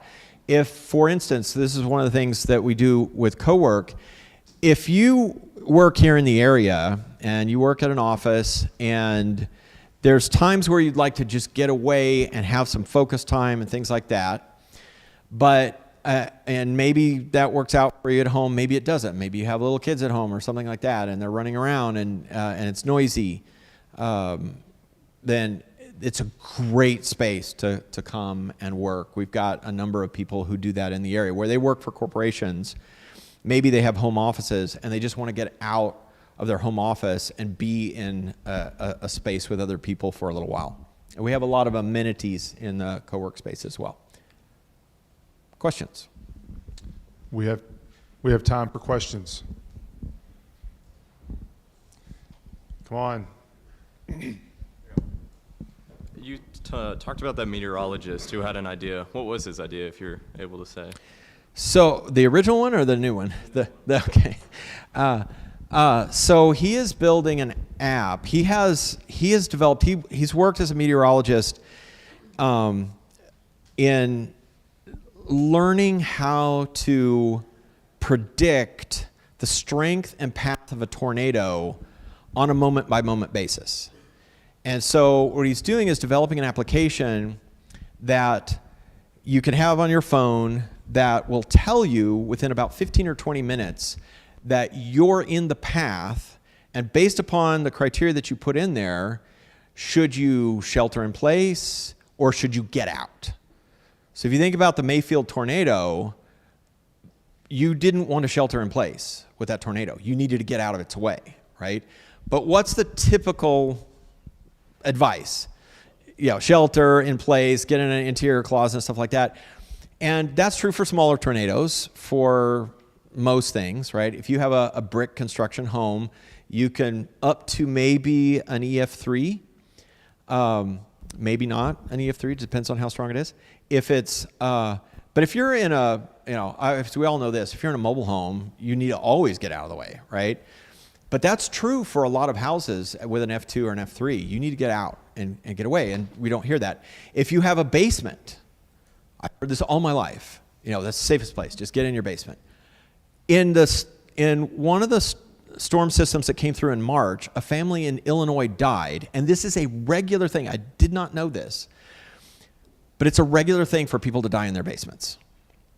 Because what happens is the tornado comes through, collapses the house on top of the basement, so they're alive down there, but it's raining, and now there's no roof, and it floods the basement, and they die in the basement. And a family in Illinois last spring drowned in their basement. There's a lot of information that's not actually good information. It's generalized, but it's not actually good information for your situation at the moment.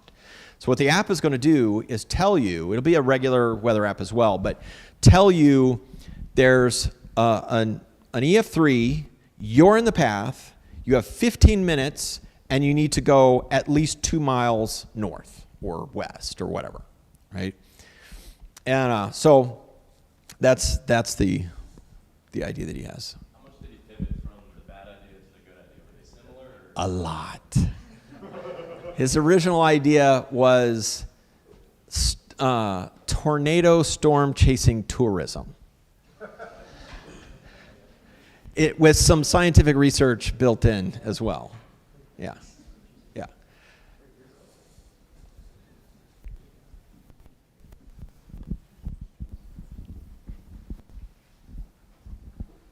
So I like reading with books. I know it's a little archaic now, I guess, but what is one book you would recommend, I guess, for in general for like startups, just one you would just go to? That's a great question. And let me address the first statement that you made. And I want to say this. I know, YouTube is great, and there's a lot of resources, ChatGPT and all this kind of stuff. Nothing beats reading books. Nothing. You always get more and better information reading books. Now, it has to be a good book, right? I recommend when you're going to read something, research first to pick the right book, but reading. I've been very successful in my career, and I attribute that. One of the things foundationally is that I read a lot. I read almost 50 books a year, and I read a lot. If you read about highly successful CEOs, it's always the same thing. They read a ton of books. It's a skill set you should have. You should figure out that the best book for reading books is Mortimer Adler's How to Read a Book. Awesome book, right? And it will teach you how to read important books in the right way. Okay, so to get to your core question, one of the books that we try to get everybody to read at the beginning of the process is Ash Maurya's Running Lean. 3rd edition. It is an excellent book for teaching the principles of the continuous innovation framework. There's so many to recommend. A great book for anybody. It doesn't matter whether you're a student, whether you're a business owner, an employee, whether you're single, whether you're married, whatever. It doesn't matter who you are. A great book is Change Your Questions, Change Your Life. Change Your Questions, Change Your Life by Marilee Adams. And it's an excellent book. The skills that you develop and what she calls question thinking are useful in every aspect of life. So I could go on for days on really great books. But for this particular process, Running Lean, 3rd edition. I thought you might like that question. What? As soon as he asked the question, I thought, he's going to like this one. Yeah.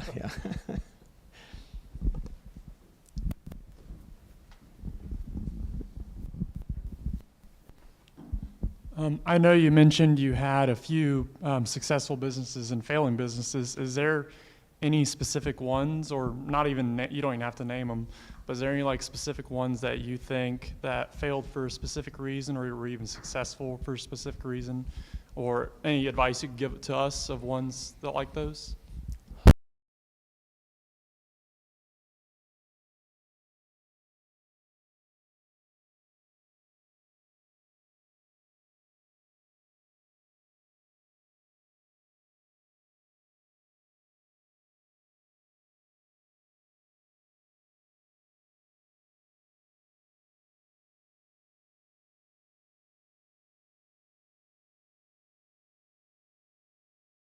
Very self-reflective in that process, right?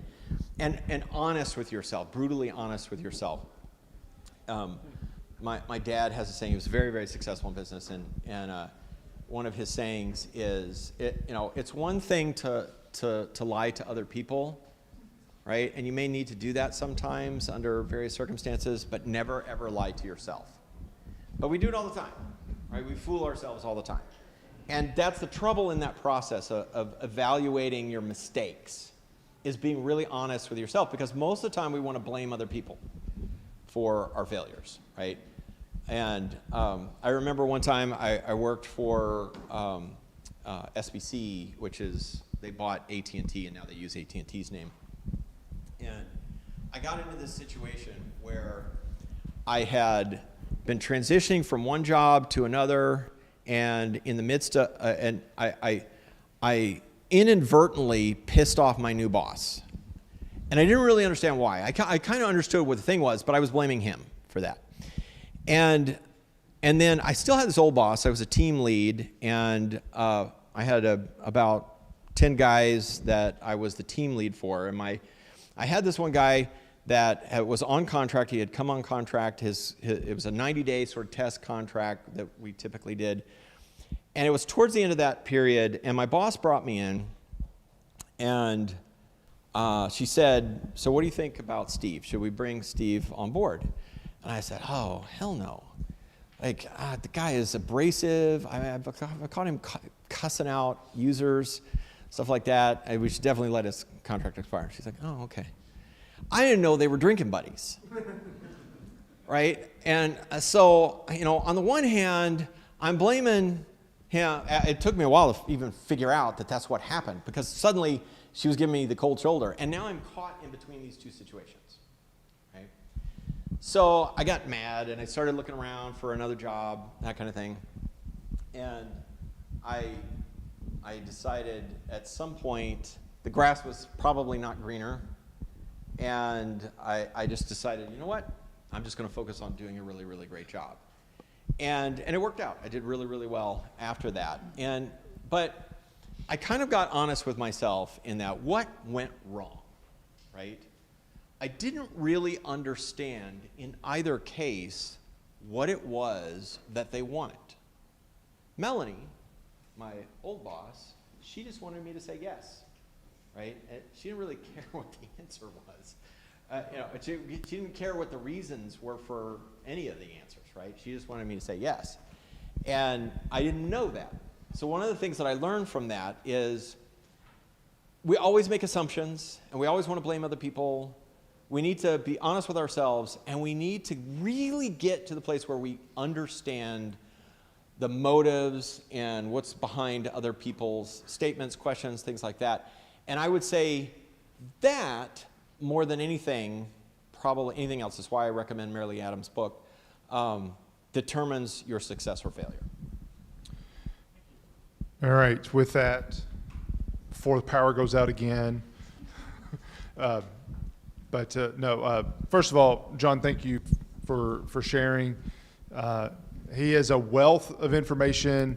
If you have other questions for him, we're going to have lunch now, so you can come up and ask him. If you want to learn more about Sprocket, there's a table out front that you can grab information, get contact info, be able to go over to the co-work space and learn more. There's a mindset and a shift in mindset that really entrepreneurs take on, and it's a really good perspective to have on things. But I could go on, but what I want to do now is I want to stop and let us go get lunch. It is not raining at the moment.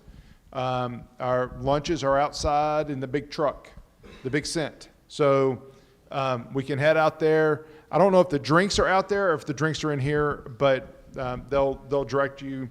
But if you go out the front doors, it's right there to the left, and you can go grab lunch. We'll eat in here, but we have a little bit of time to eat, so feel free to network and talk to others, and then we'll get started back with the success story of kind of that startup process at Sprocket.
Hey there.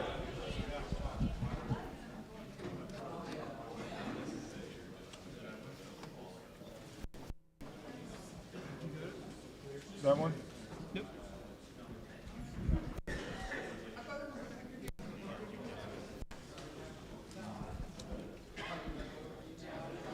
Don't make me get my teacher voice.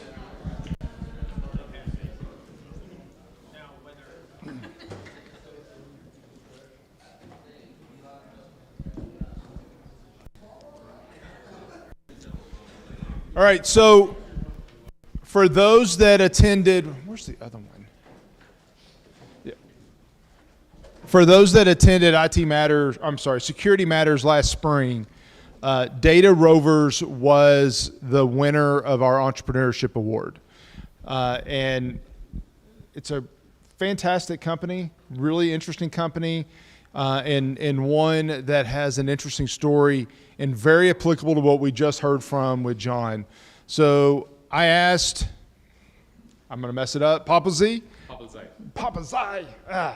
Close. Dr. Papazai to come and share the story of Data Rovers, what it is, why they started it, and kind of where it's going, because it's not just, it doesn't just have a cool story, but it's also got a cool future, and I wanted him to share a little bit about that. So with that, I'll turn it over. Thank you. Thank you. All right. Good afternoon.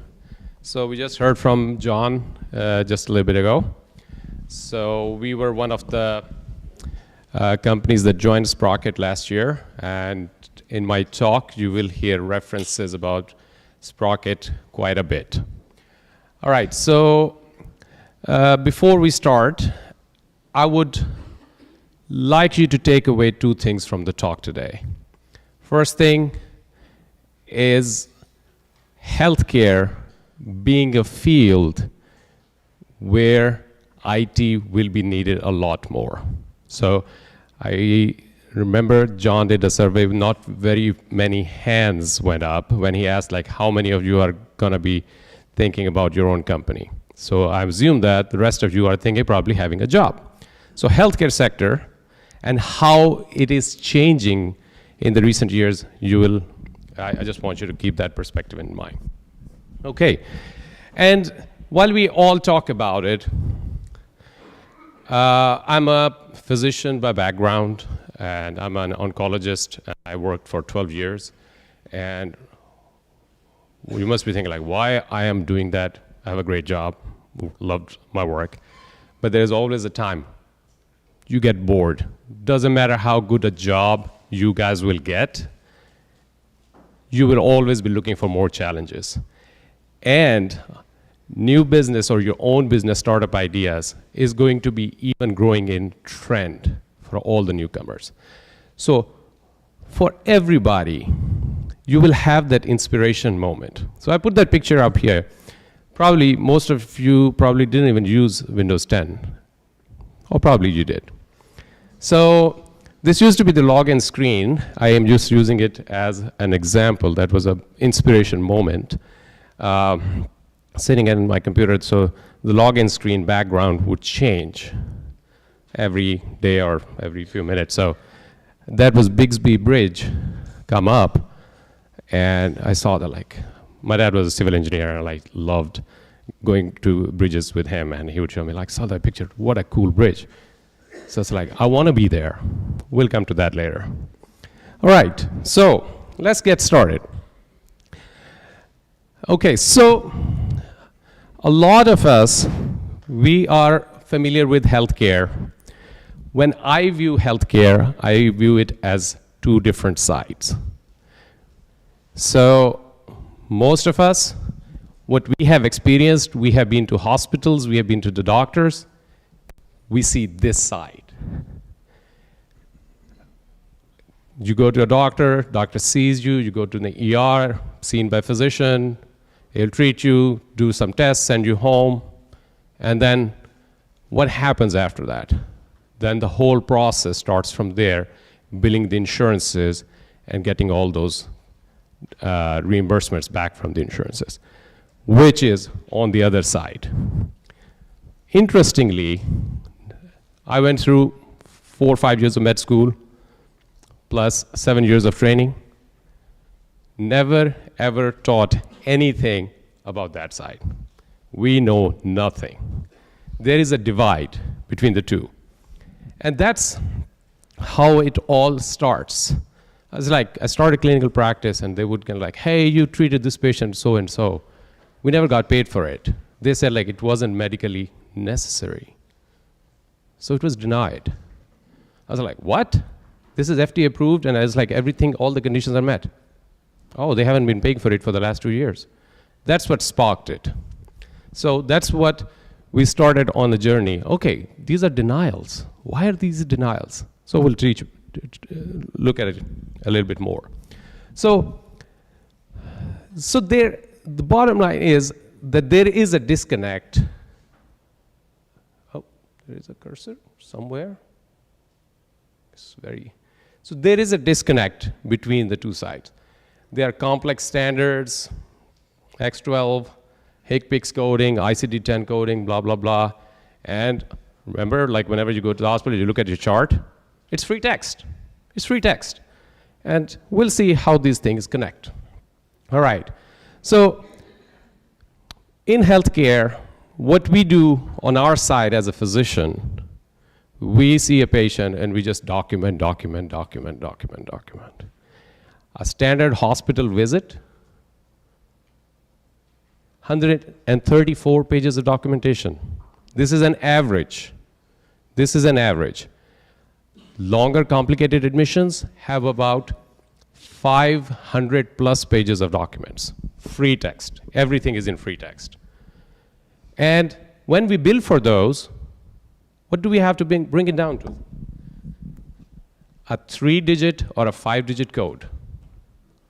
All of those 500 or 134 pages have to come down to one code. And that's how the whole coding industry works. And when I was in residency training or fellowship, we didn't know about it. We just knew very basics of it.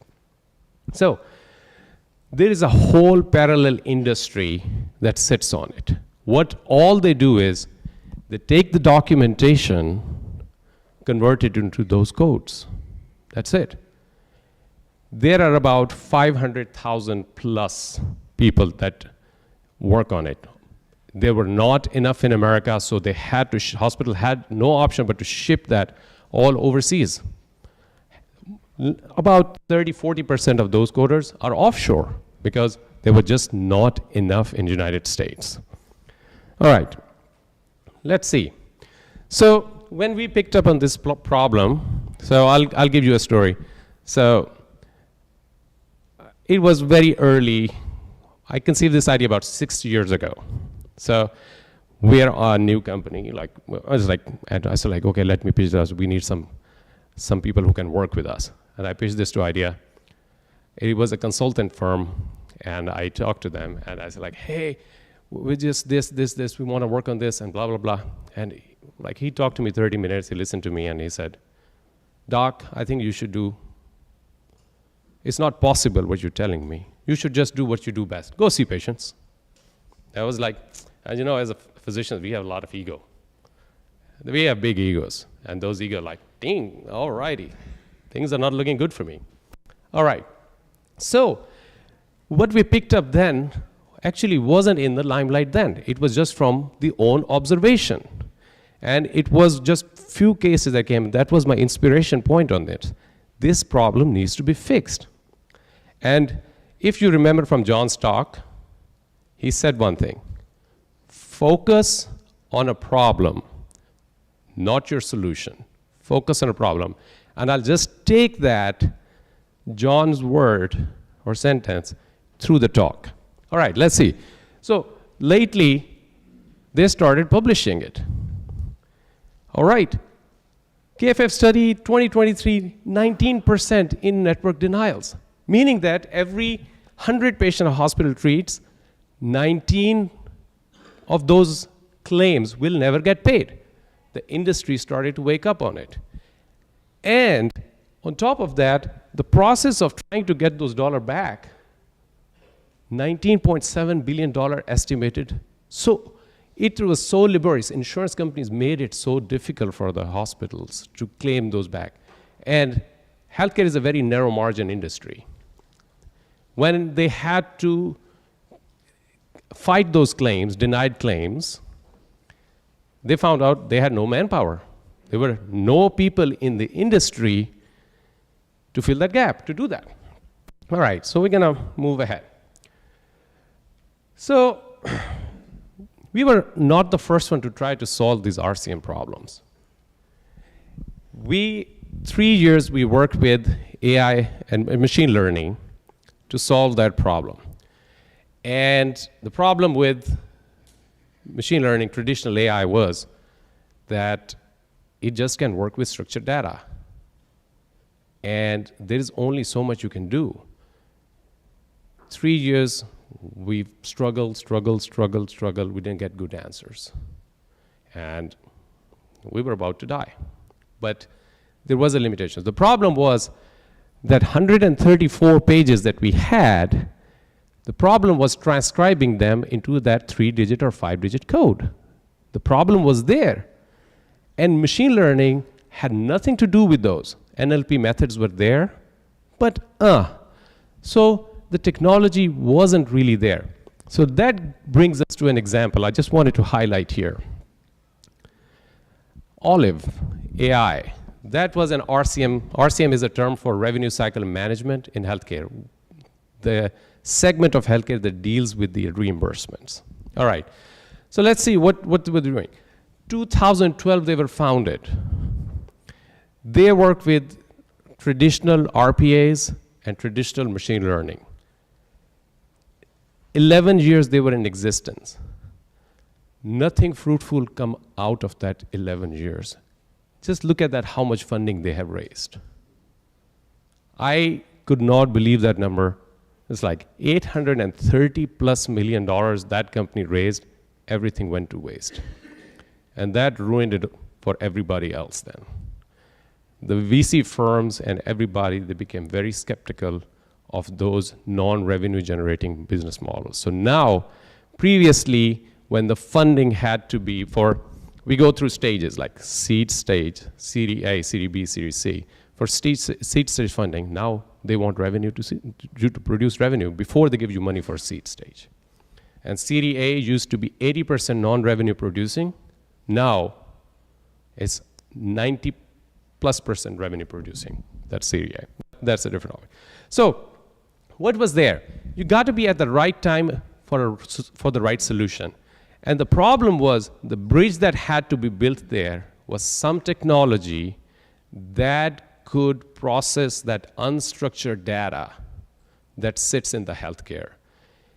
And that has been solved by the language models. Okay, I'm no tech expert.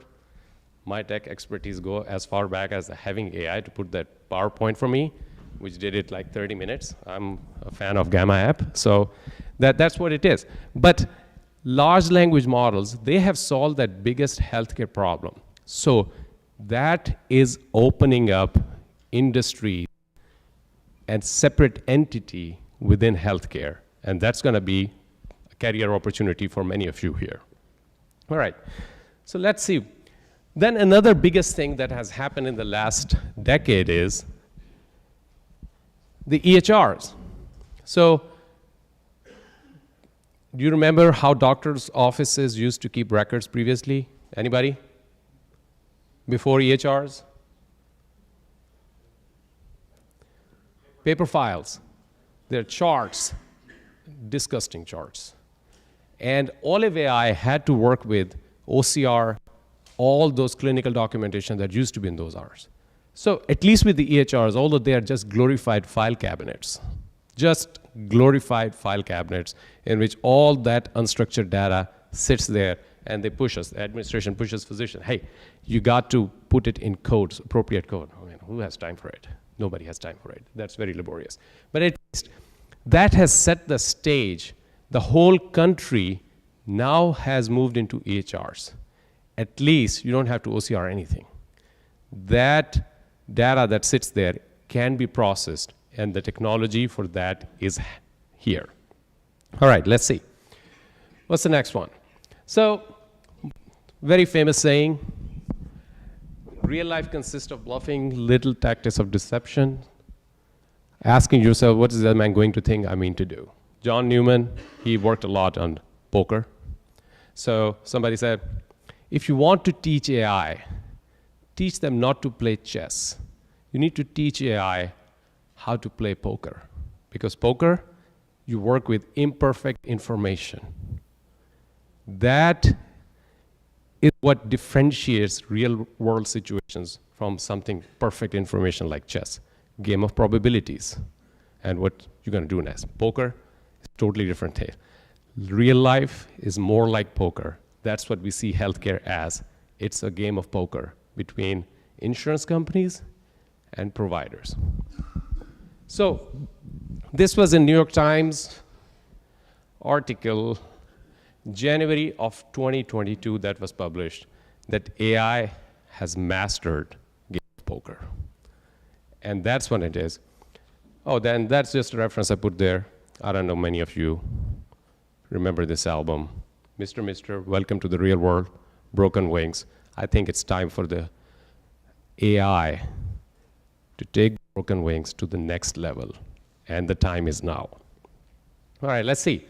So, what we're seeing with Gen AI. So, what's the best thing that happened?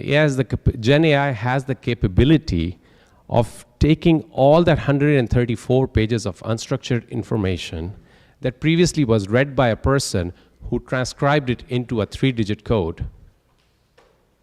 How many of you think that generative AI can do it on its own?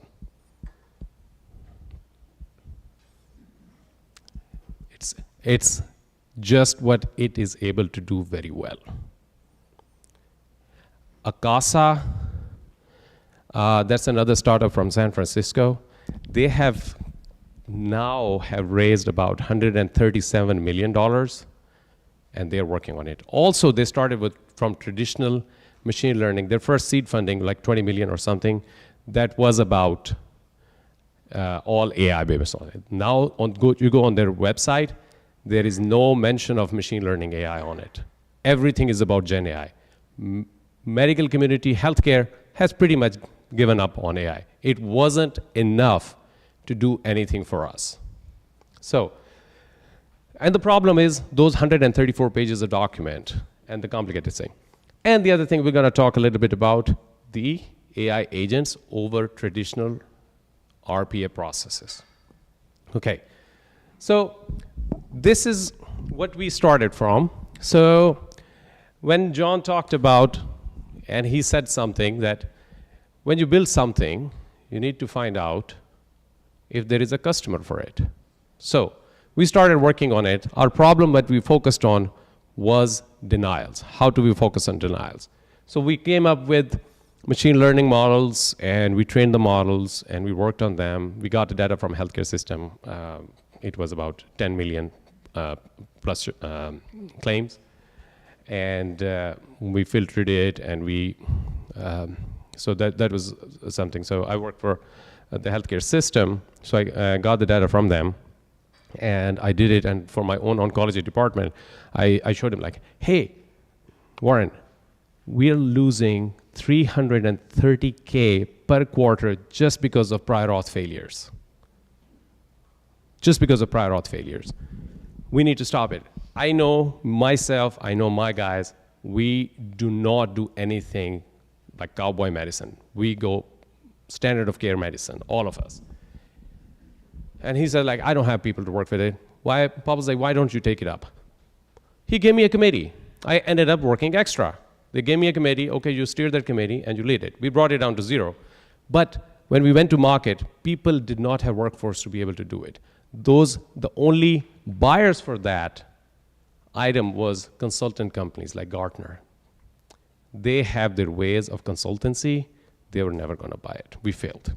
Then we came up with a navigation bot, okay, some bots that can help the healthcare companies and the billing auditors and all those folks that do the transcribing.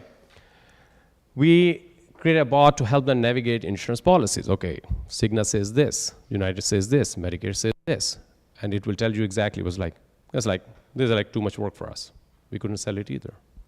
So it was when the GPT 3.5 came out, and it was like 10 p.m. I was just working and I was like experimenting, and we were trying to build a solution. So I threw a whole bunch of policies in it.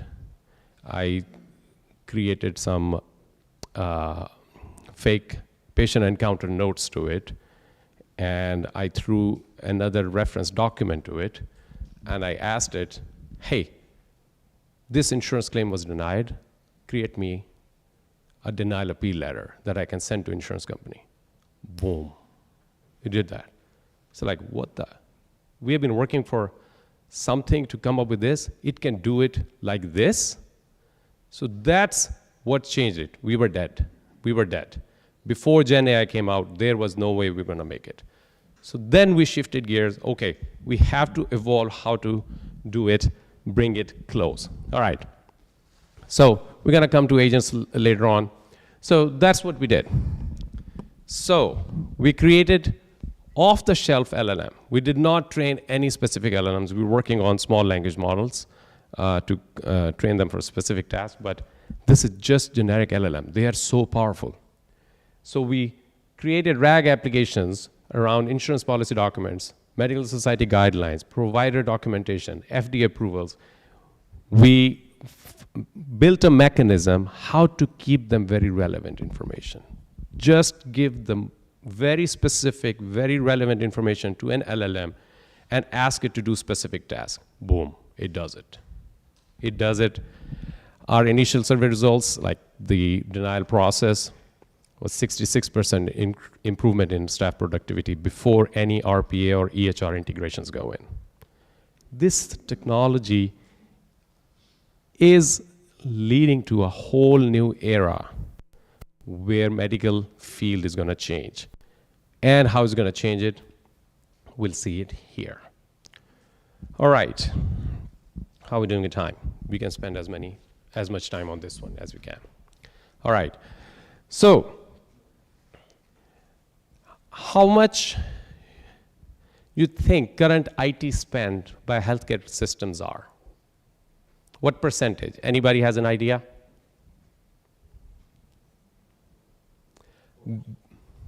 Pretty close, pretty close. Banking, finance sectors, about 6 to 7%. Healthcare spending is about 4 to 6% already. And this is before the AI implementation or any of those things.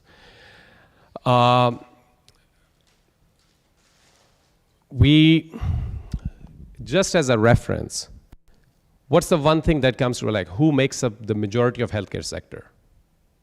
What fraction of healthcare sector? What first thing comes to mind when you talk about healthcare? What kind of job? Doctors. Doctors plus labs, they combined are less than 20%. So already IT spent by healthcare systems is up to 4.55% on average. And that we expect is going to rise. So let's look at this picture. So this is not in sync with the rest of the stack because I drew it. I mean, I couldn't make AI to recreate it for me to have the same design elements. This is hand-drawn by me. So here we see the segment I told you about. This is about 10% of whole healthcare spending, about $4.3 trillion. And that is providers, patient, and insurance. There are gaps in that circle where everything moves with this interaction that actually we're trying to fill. However, look around. There are more interactions happening. On top, you say retail pharmacies. There are applications that are needed for that. Hospitals, doctors' offices, they communicate with the pharmacies. Infusion centers, they communicate with the main drug distributors, suppliers. Research, academia. A lot of research happens. There are just plenty of applications that are happening for research. For example, have you heard of Tempus AI? The next-gen sequencing or personalized medicine. They read your tumor tissue, anybody's cancer tissue. They run a panel of 800 plus genes on it, and then you can decide, okay, which specific targeted drug is fit for this person. How do they screen for clinical trials or the drug eligibility? They have access to those electronic medical record systems. They come, they read it, and AI gives them suggestion. Okay, this person may be a candidate for that.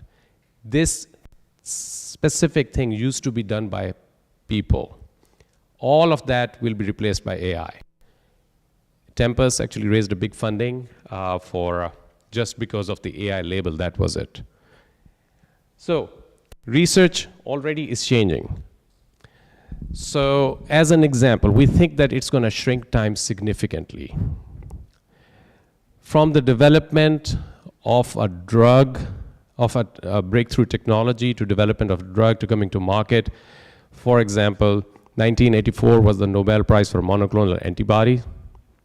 First one was approved pretty quick, but the second one took 14 to 16 years to come to that. After that Nobel Prize was done, because it just takes so much time for that research, clinical research to be completed and FDA approvals. All those timings, because of AI, those are shrinking. The timelines are getting less and less. So on this bottom field, you see call centers, patient benefit specialists, billing specialists, prior authorization staff. Everything in this corner, these are job roles that used to be people, they are being replaced by AI. And what people are doing, they're just training and developing models for that. That's how the AI, the tech spend, IT spend from healthcare system is going up. And that presents a lot of opportunities. So call centers, already agents taking over. We see patient benefit specialist already screens that inputting them and they decide on the patient's own. We are building one for Medicaid eligibility bot that one of our clients, they want, they're the Medicaid, they used to employ people to check patients for Medicaid eligibility. Now the agent is doing it. So billing specialist, that role is being. Good thing we are so short of them, so nobody will be fired. So they'll just be more productive. Prior authorization staff. Actually, another startup related to Sprocket, Authify. So they are the ones that are actually working on this particular problem. It's another tech company. It's a tech solution. Centralized scheduling, big time being taken over. Schedulers, patient intake at one of the regional healthcare systems. Patient intake used to be a person, always. Now there are screens. They're installed screens, like McDonald's. And funny thing is, like older patients hate it. Younger patients love it. So the generational shift adoption as from the patient side is getting better with those things as well. And insurance personnel. So insurance side, one thing was very interesting. They were 2 years ahead of the healthcare systems. They already have generative AI sitting there and they are writing the denial letters. They're reviewing charts. The models have been given instructions. Okay, you're gonna find a way to deny this claim. And they send us a standardized letter. And they do it at such a speed that we can't match it. So all of this is happening. So this is, I'm gonna end my talk here. We'll have some time for any questions or for further things. All right, so that moment of inspiration, I just put that Bixby Bridge. I said, like, I wanna be there.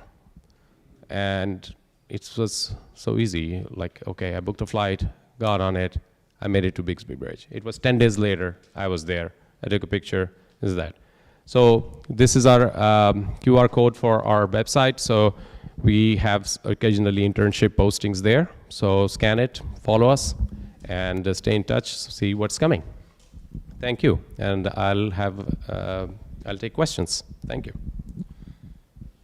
We have time for a question or two. So what is your next, I mean, you shared out a lot of details, but what is your next 2 or 3 things that you all need to do? So John shared a slide in which in the startup phase, they're early adapters. So we are through our early adapters phase. So we were working with a pilot project with the 3 companies. So 2 of them, we have now signed a master service agreement and a paid agreement with them. So we are live and up in production. So our first 3 hospitals are going live by the end of this year. First one, September 30th. One of them is actually Mayo Clinic. We didn't onboard even a doctor's office. We started, I was not expecting that we will have a chance to get to that. And by next year, we will have at least 10 to 20 hospitals onboarded. So this is where we are at right now. And we are currently, so the industry is going through a shift. So we had a SaaS platform, and we have learned a lot through all of those. So a growing concern with all this, hospitals have spent a lot of money on those EHR systems. For example, Barnes Jewish Hospital system in St. Louis, they have spent about, on Epic, $900 million plus. This is how much the spend has been for them. And with them, so the customer doesn't want to leave their existing system. So all the talk that we have right now is about the development of AI agents, because they can allow you to perform certain tasks through vertical integration. So all the request from the clients is about AI agents and how we can integrate them within their existing workflow. So that's what's happening. And with the First Source, we have had the longest pilot. So they had their whole internal agentic AI team. So they dismantled it, and we are the ones who will be developing all the agents for them. Right. Yes.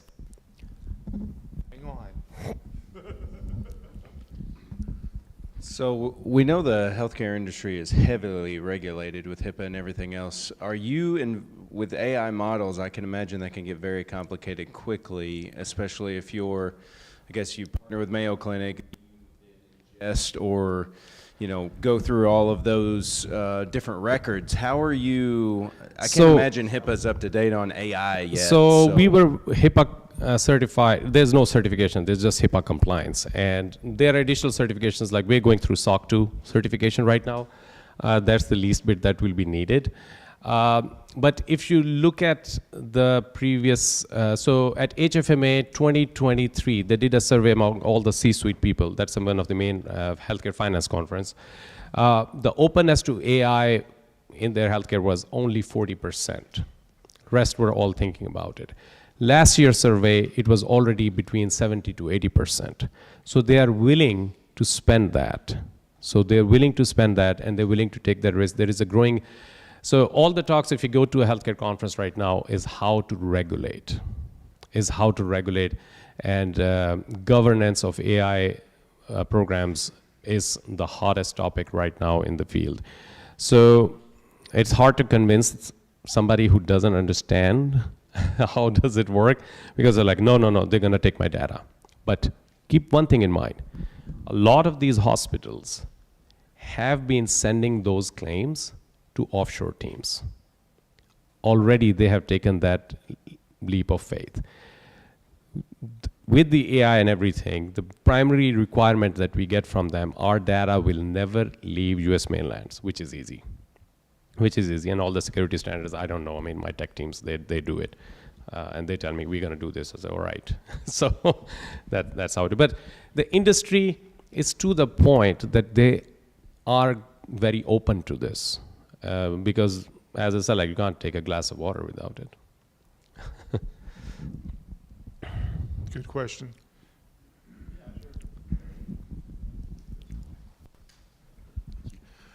You mentioned earlier about the generational gap with the AI. Do you see a way to bridge that to kind of get sort of the older generation more on board, or do you see if that's even possible, especially in the healthcare sector, and how it goes into that? So we saw it with the last wave. With the EHR implementation, we saw a wave of retirement through the healthcare workers. And we do expect some of the providers. So we, in my practice, we currently have a tool. So the tool is called ambient listening. I don't know if any of you heard it. So ambient listening, what it does is, it's on my phone, and I sit with a patient, and I just turn it on, take consent from the patient, and that, okay, it's gonna listen to our conversation, it's gonna do my note for me. All right. So it listens to the conversation. By the time I'm done with my clinic, my patient encounter, then it listens to the conversation, it transcribes my note. All right. Half of the physicians in our practice, they refuse to go on it. Within 3 months, they are the ones who are staying until 5 or 6 p.m. The ones that are using the tool, they're leaving at 4 p.m. And they have higher productivity. Now, everybody last month asked like, hey, when can we get trained on it? You were busting my chops 6 months ago. I mean, I tried to convince you, you didn't listen. So that's what it is. So the younger physicians, so they come out of training. Most of them used to have a typing speed of 100 words per minute. Dr. Cortez is my senior colleague. He can type like 10 words per minute. So, but he works 5 days, 10-hour days. He's like, man, this technology is getting too much for me. I'll have to decide to retire early. That's what he says. So it is happening. And just it's a slip. So I just interviewed, so I'm part of a scholarship committee. We give, at SIH, we give scholarships to SIU med students. We pick them and full tuition fee for 4-year reimbursed if they sign up with us. So I just interviewed the batch for this year. The kids are amazing. One girl, 30-year medical student, she has a patent on an avatar standardized patient. You know, for training, nurses training, PA training, medical students. So we have standardized patients that we do our clinical skill examinations. She already has worked and has a patent for a standardized patient that can deal with different scenarios, psych, cardio, and a few other things already. So the younger generation, they have raised themselves to a level, my generation can't even match up to it. So it's very good, like, okay, how brilliant they are and how obsolete humans become. And the usual retirement age for a physician used to be 70, 80 years. I think it's going to keep going down. And the same thing happening to nurses as well.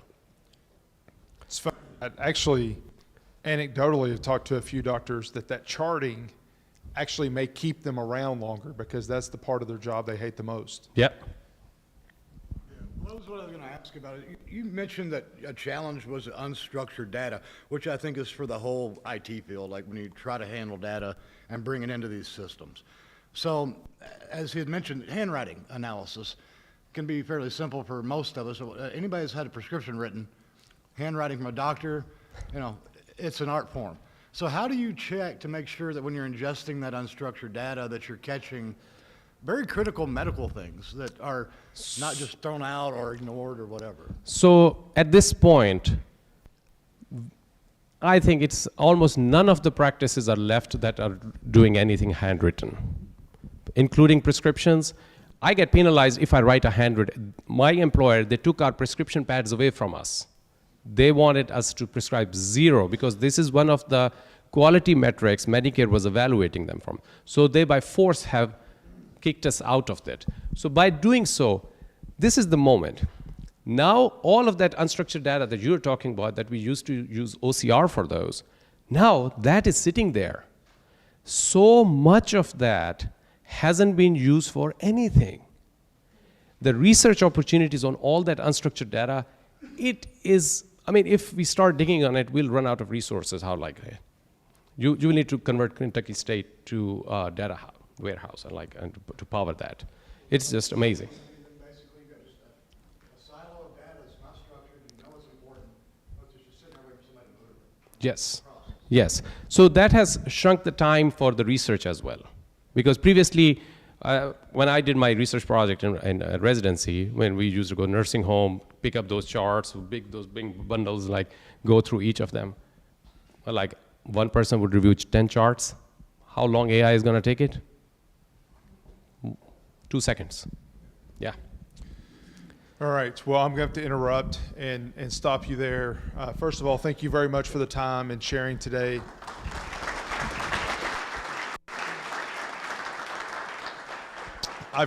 I firmly believe this is going to be one of those in 10 years. Remember when we heard from that guy that had that harebrained idea? I think that it's going to be a pretty awesome company. We are going to take a break, but before we do that, just a couple of things. First of all, when we come back from break, you have to come back from break. Second of all, we're going to shift gears a little bit, and we heard from Hunter earlier about the defense using AI. Now we're going to hear a little bit about how some of the offense is using AI and what we need to do about it. And then finally, following Greg, we will hear from Randall. He's still trying to hide in the back. And how we've built a student focused security operations center and what that looks like and what we're using that for. And what that means, because it actually does mean something for most everyone in here as well. But before we do that, one other thing. We're going to draw for something. One drawing now, the rest of them will be at the end. This is for the... It's for the AirPod Pros. Nicholas Foster.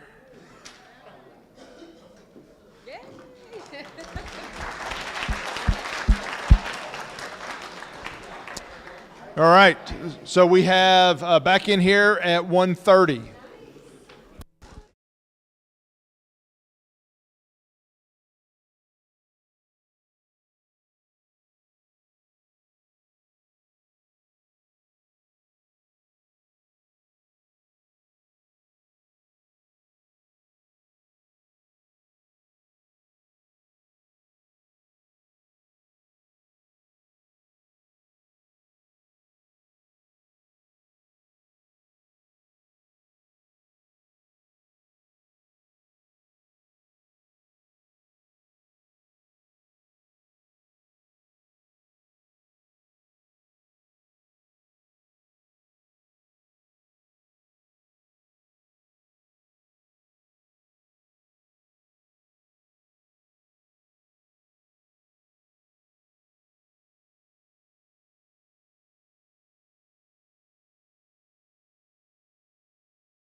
You can find your seats.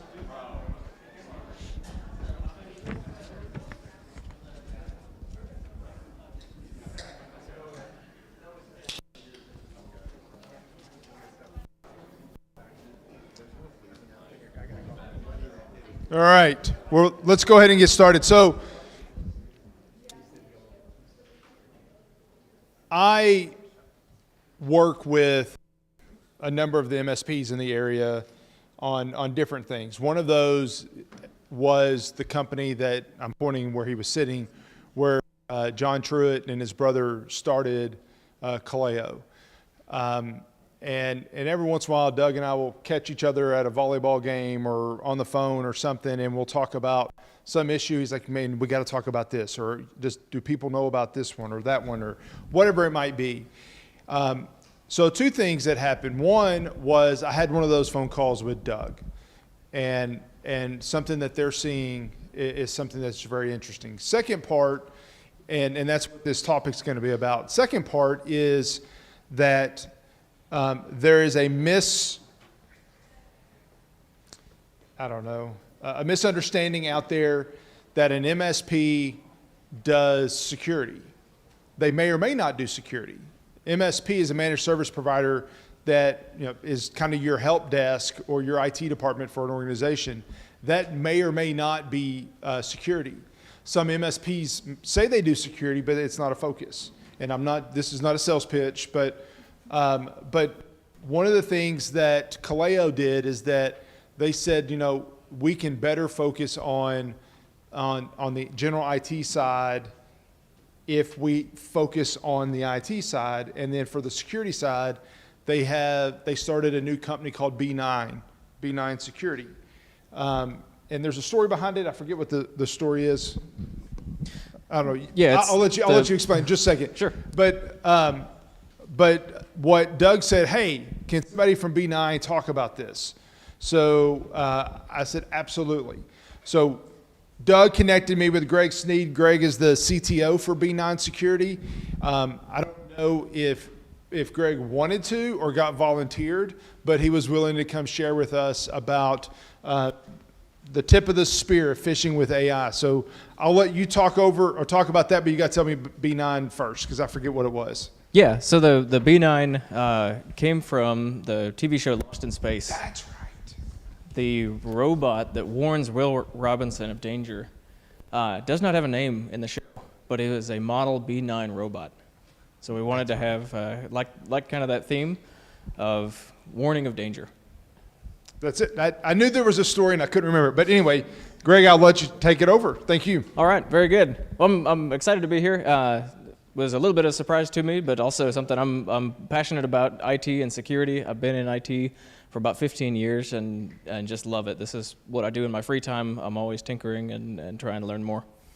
So I want to talk today about phishing and security. So I would love to have the opportunity at some point to just do a story time of phishing, horror stories, things that we've seen. I'm not going to go that far into the weeds in this talk, but what we are going to be looking at is still, where does phishing come into AI, or AI come into phishing? So a couple things, we just want to take a look real quick at what is the motivation behind phishing? Why is that something that we have to deal with as IT professionals, as people that work with email, with phones, with other customers, right?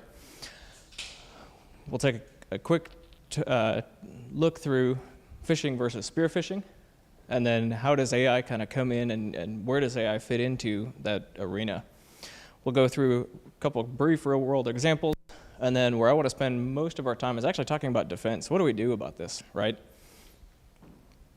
So the motivation behind phishing. Most of the motivation is financially motivated.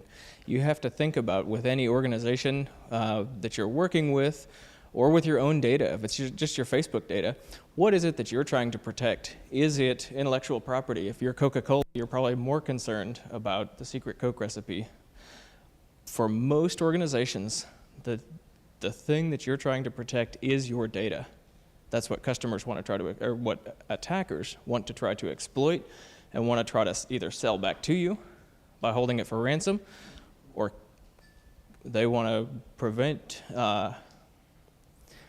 prevent you from being able to keep your data secure. They want to put that out on the public internet to embarrass you, things like that. So most of those, though, are financially motivated in some way, shape, or form.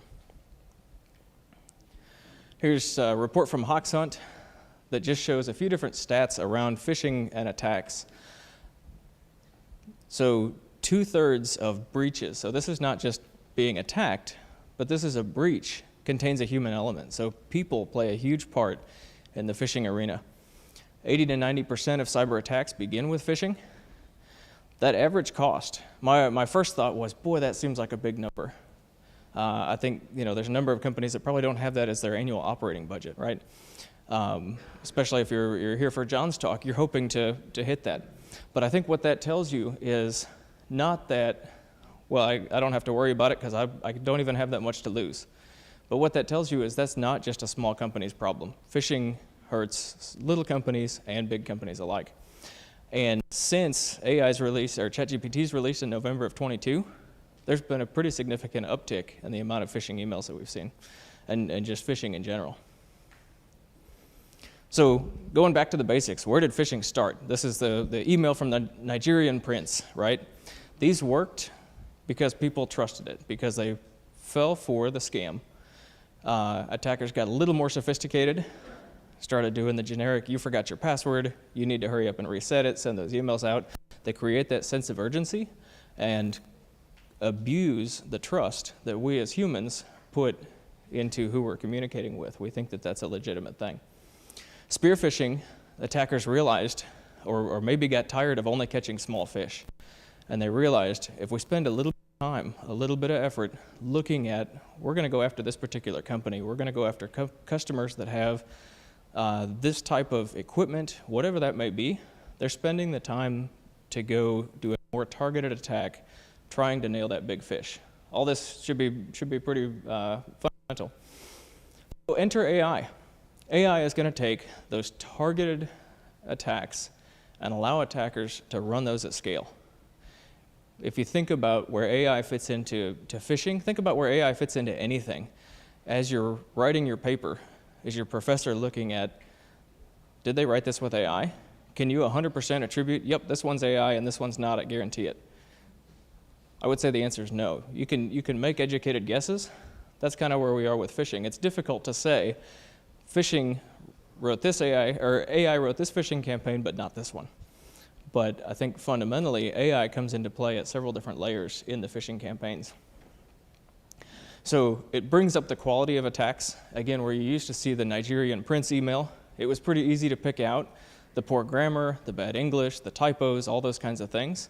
AI can write in pretty much any language natively. Not only does it write in those languages, but now it can look at existing content from someone that's written some emails or something like that, and not just write in the same language, but match that person's tone or that company's tone. So real quick, kind of high level, what does the process look like of a phishing campaign? So first thing is reconnaissance, and this actually fits into John's talk earlier. If you're a startup, one of the first things you're going to go do is market research and try to figure out, right, what problem am I trying to solve? An attacker's going to do the same thing, where John's going to say, go use AI to research what's available. Attackers are going to do that same thing. They're going to start asking questions, and I've actually tested, if I take it, instead of saying I want to write a phishing campaign, and say I want to do lead generation. Show me all the companies that are within a half mile of a Starbucks that are open on weekdays. And then I might start crafting an email that is a coupon for a free coffee at Starbucks and send it to those companies, right? So AI is going to help in that initial phase. That's going to be using open source intelligence, dark web, existing breaches. So we're actually going to see that all of the information that comes in from the exploit is going to get fed back. They're also going to be trying to group by what technologies the company is using. If you have a really good Office 365 exploit, you don't want to send that to a bunch of Gmail users, right? So then the campaign, we're seeing a lot of instances where attackers will set up a typo squatting or lookalike domain. So I don't know if you can see it, but that isn't Microsoft. That's RN Microsoft. The PayPal is actually a capital I, and then that's vvalmart.com there. But these are things that most people won't catch.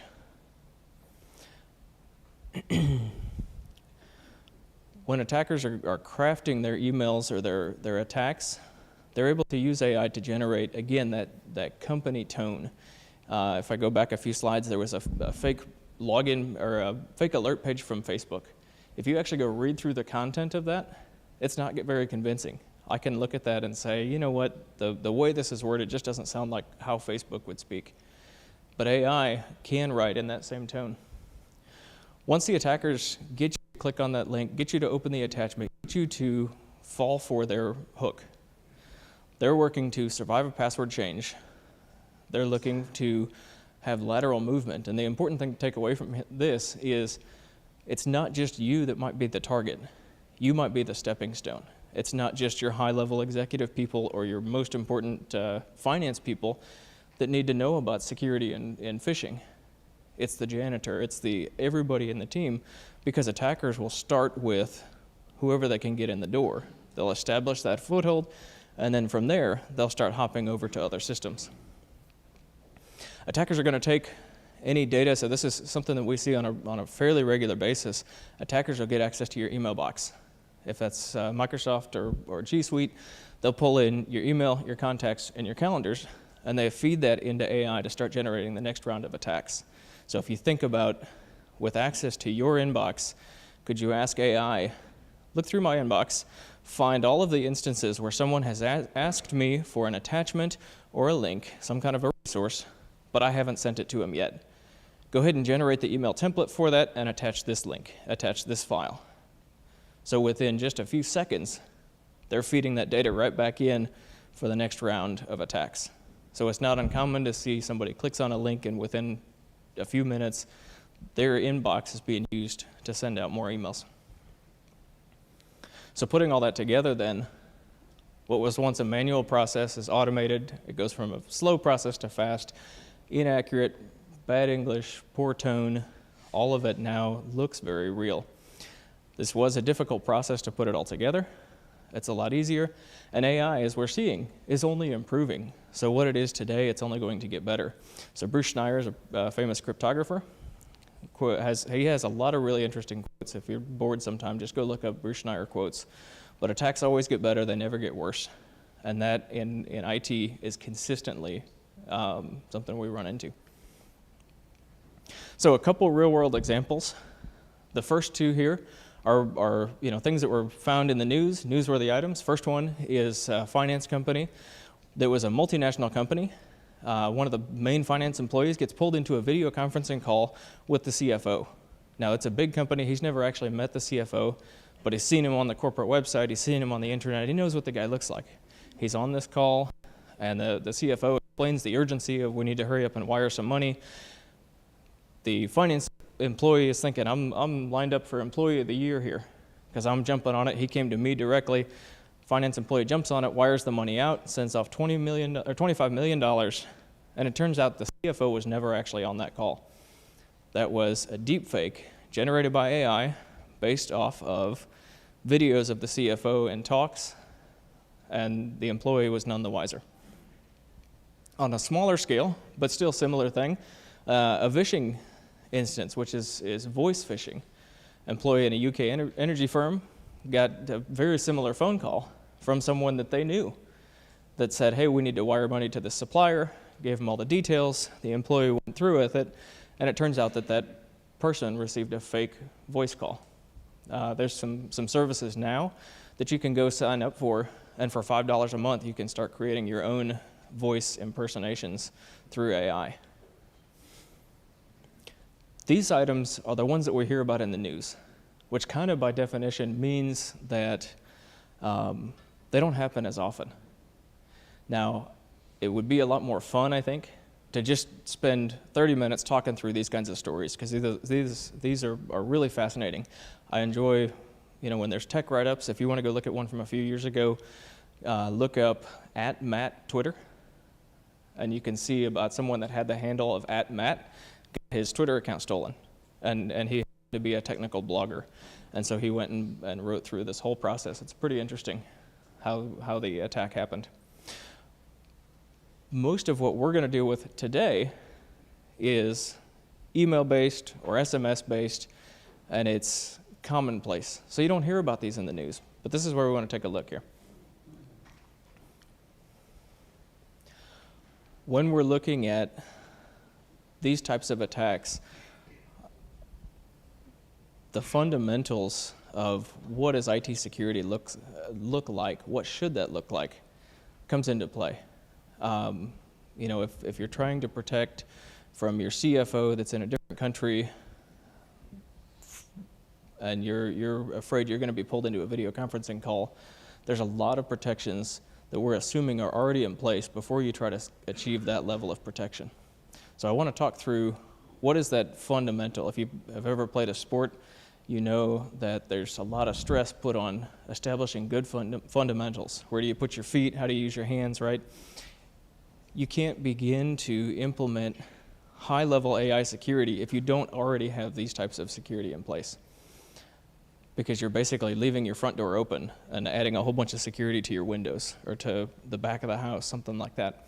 Everybody understands with home security or with business security, with physical security, the security is in layers. You wouldn't just trust door locks and say, well, I've got door locks, so now I'm good. You also do cameras. You also do an alarm system. You also do street lights in your parking lot, right? So I want to take just a few minutes, run through some of these, talk through what these layers look like. The main one that we want to spend time on here is authentication. Authentication is where your users interact with phishing and where they fall victim to phishing. If you think about most phishing attacks, it's tricking the user. It's getting them to have a false sense of trust to where they use their authentication, their access, their credentials to help the attacker.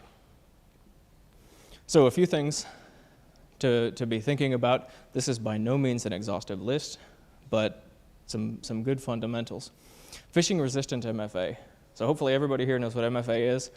But an example of a way that we're seeing MFA even used in AI attacks is if I'm an attacker and I manage to get your username and password, if I know that your two-factor is a code that you get on your phone, maybe you work in a small company and you know all the guys in AI or in IT.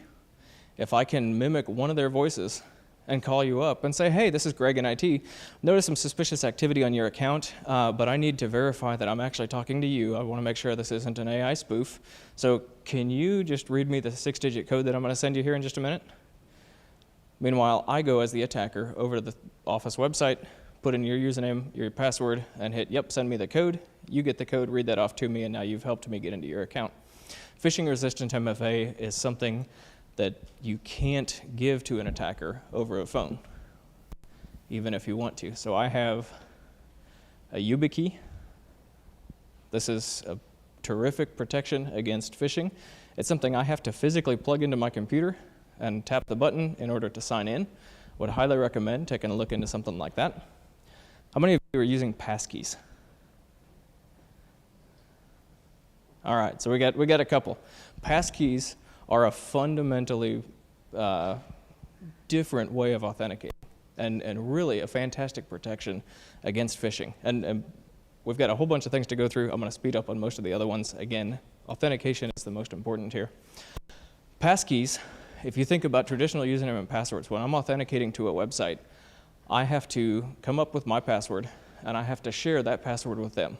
That website holds on to my password. Later when I want to come back and sign in, we make sure that we still have both the same passkey, or the same password, right? So that website has to also store my password securely.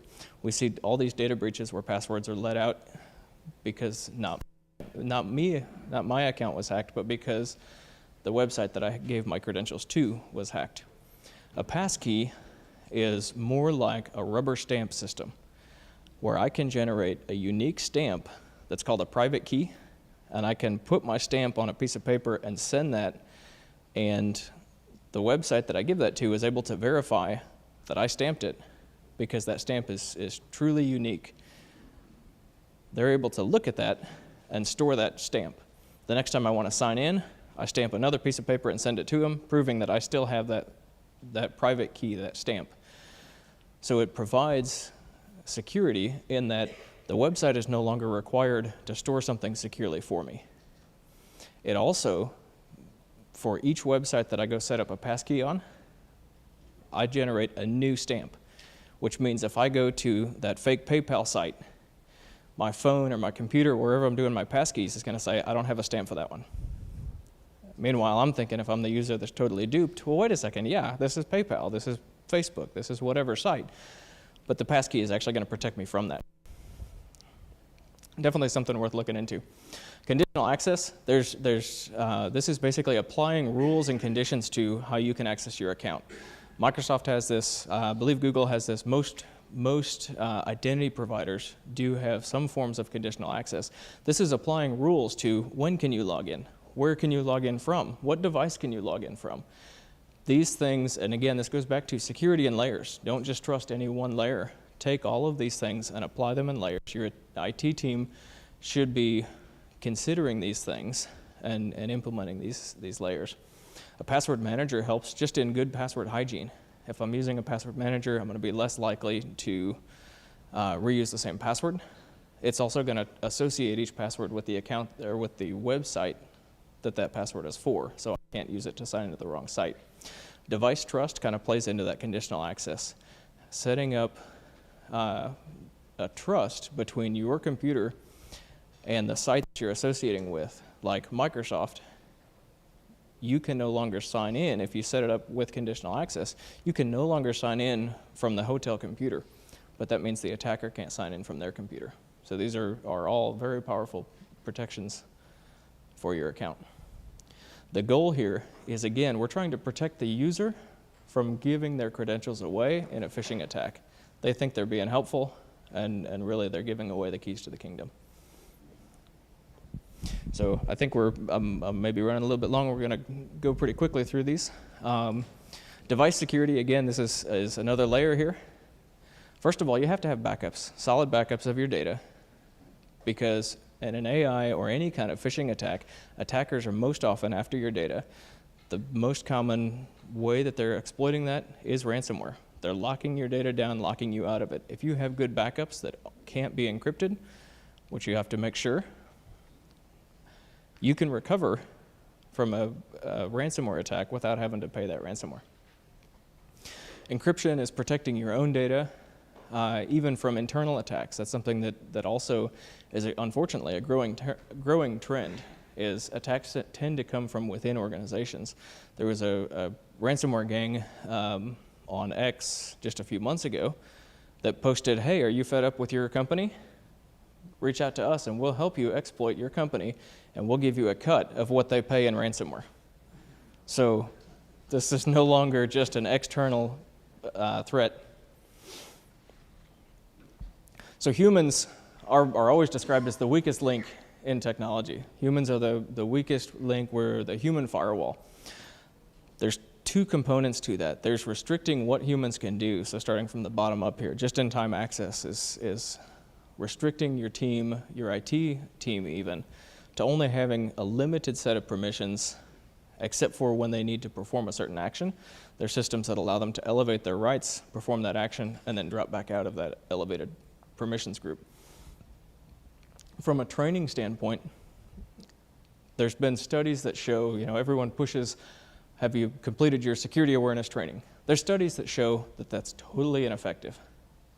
But when you look into those studies and actually dig into why is it totally ineffective, there's two typical main reasons that come out of that. One is it's not enforced, which means people get assigned training, and there was one study that I read through that said only about 20% of people actually complete the training. Well, of course it's not going to be effective for the 80% that didn't even do it. But then of the 20%, most of those just click next, next, next, next, next, next, finish. So it's important that security training is not just something that happens where it's assigned and you just kind of set it and forget it. It's actually something that needs to be baked into security culture. It needs to be part of the organization. It needs to be monitored and checked to where employees need to be able to engage in it. This is an ongoing challenge. Writing compelling security training, trying to make a security talk fun, is a challenging thing. But having that security culture and trying to build that into who is the organization and having security from the ground up is vital in that case. Another layer is network security. So we have email filters. This is trying to block those emails, those emails from getting in. Again, no layer is sufficient by itself. Network segmentation goes a long way in if your accounting team can't get access to, if your marketing team can't get access to your QuickBooks server, that's a good thing. There should be no reason to have a wide open network where everyone's able to access things. The balance that tends to come into play in all of these is security versus convenience, where they're always at opposite ends of a seesaw. When you raise security, you lower convenience.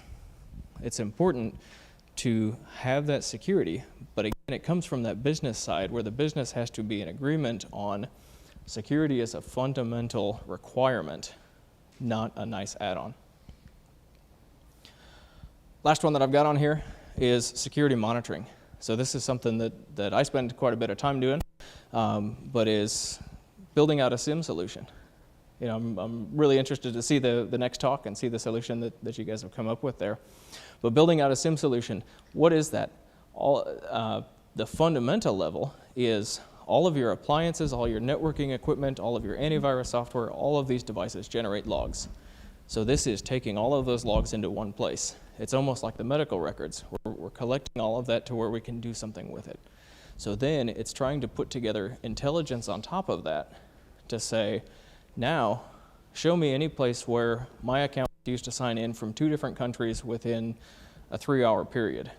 You know, impossible travel, things like that. So there's a lot of intelligence that gets put on top of just taking raw log data and beginning to correlate that.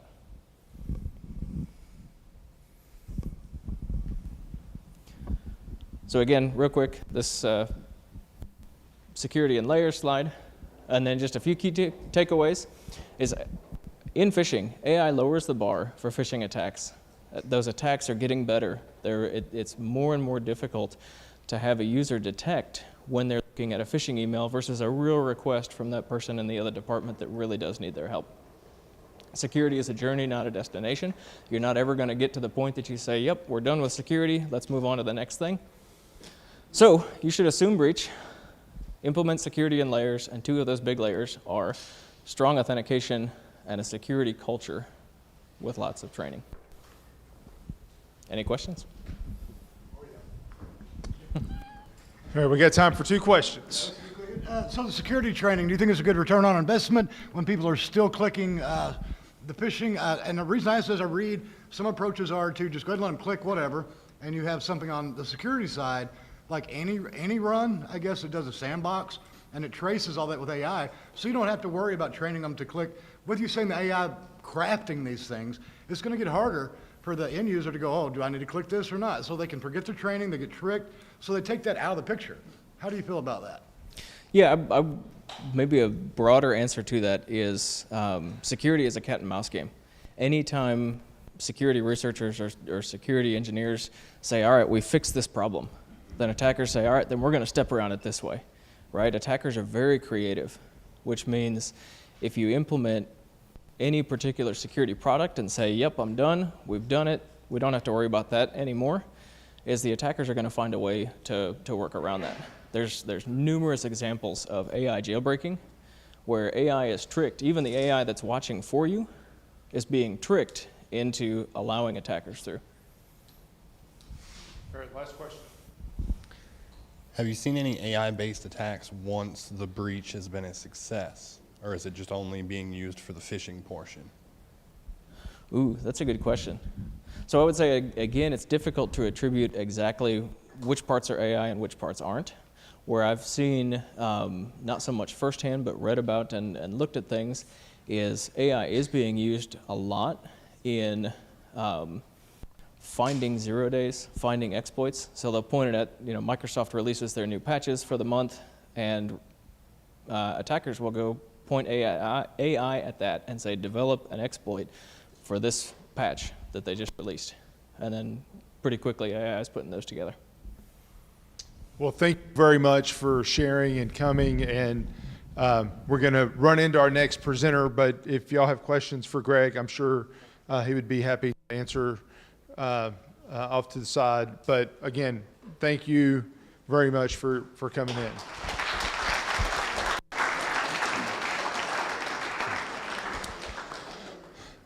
So, last but not least, is the one we all love, Randall, so much that his alma mater, high school, is leaving when he starts to speak. I know. I'm just harassing him. Just harassing him. So Randall and I are on a Kentucky threat working group, and we shared this, a little bit of it, the other day with them. And it's a question that we've been getting a lot is, what are we doing from preparing students from a SOC standpoint, from a SIEM standpoint, cybersecurity analyst perspective, and we're actually doing a lot. And we've been doing some stuff in the past. If y'all were at Security Matters a few years ago, you heard a little bit about what we were hoping to do. Randall's going to share why that didn't quite work out. For those that don't know Randall, he is he teaches in the CNM program. He's the undergraduate coordinator. He is he has like 12 masters and 4 doctorates and about 27 certifications. I actually being a little bit sarcastic, but he does have multiple doctorates. So I'm not kidding about that. But anyway, so I asked Randall if he would share a little bit about what we're doing, and I will turn it over.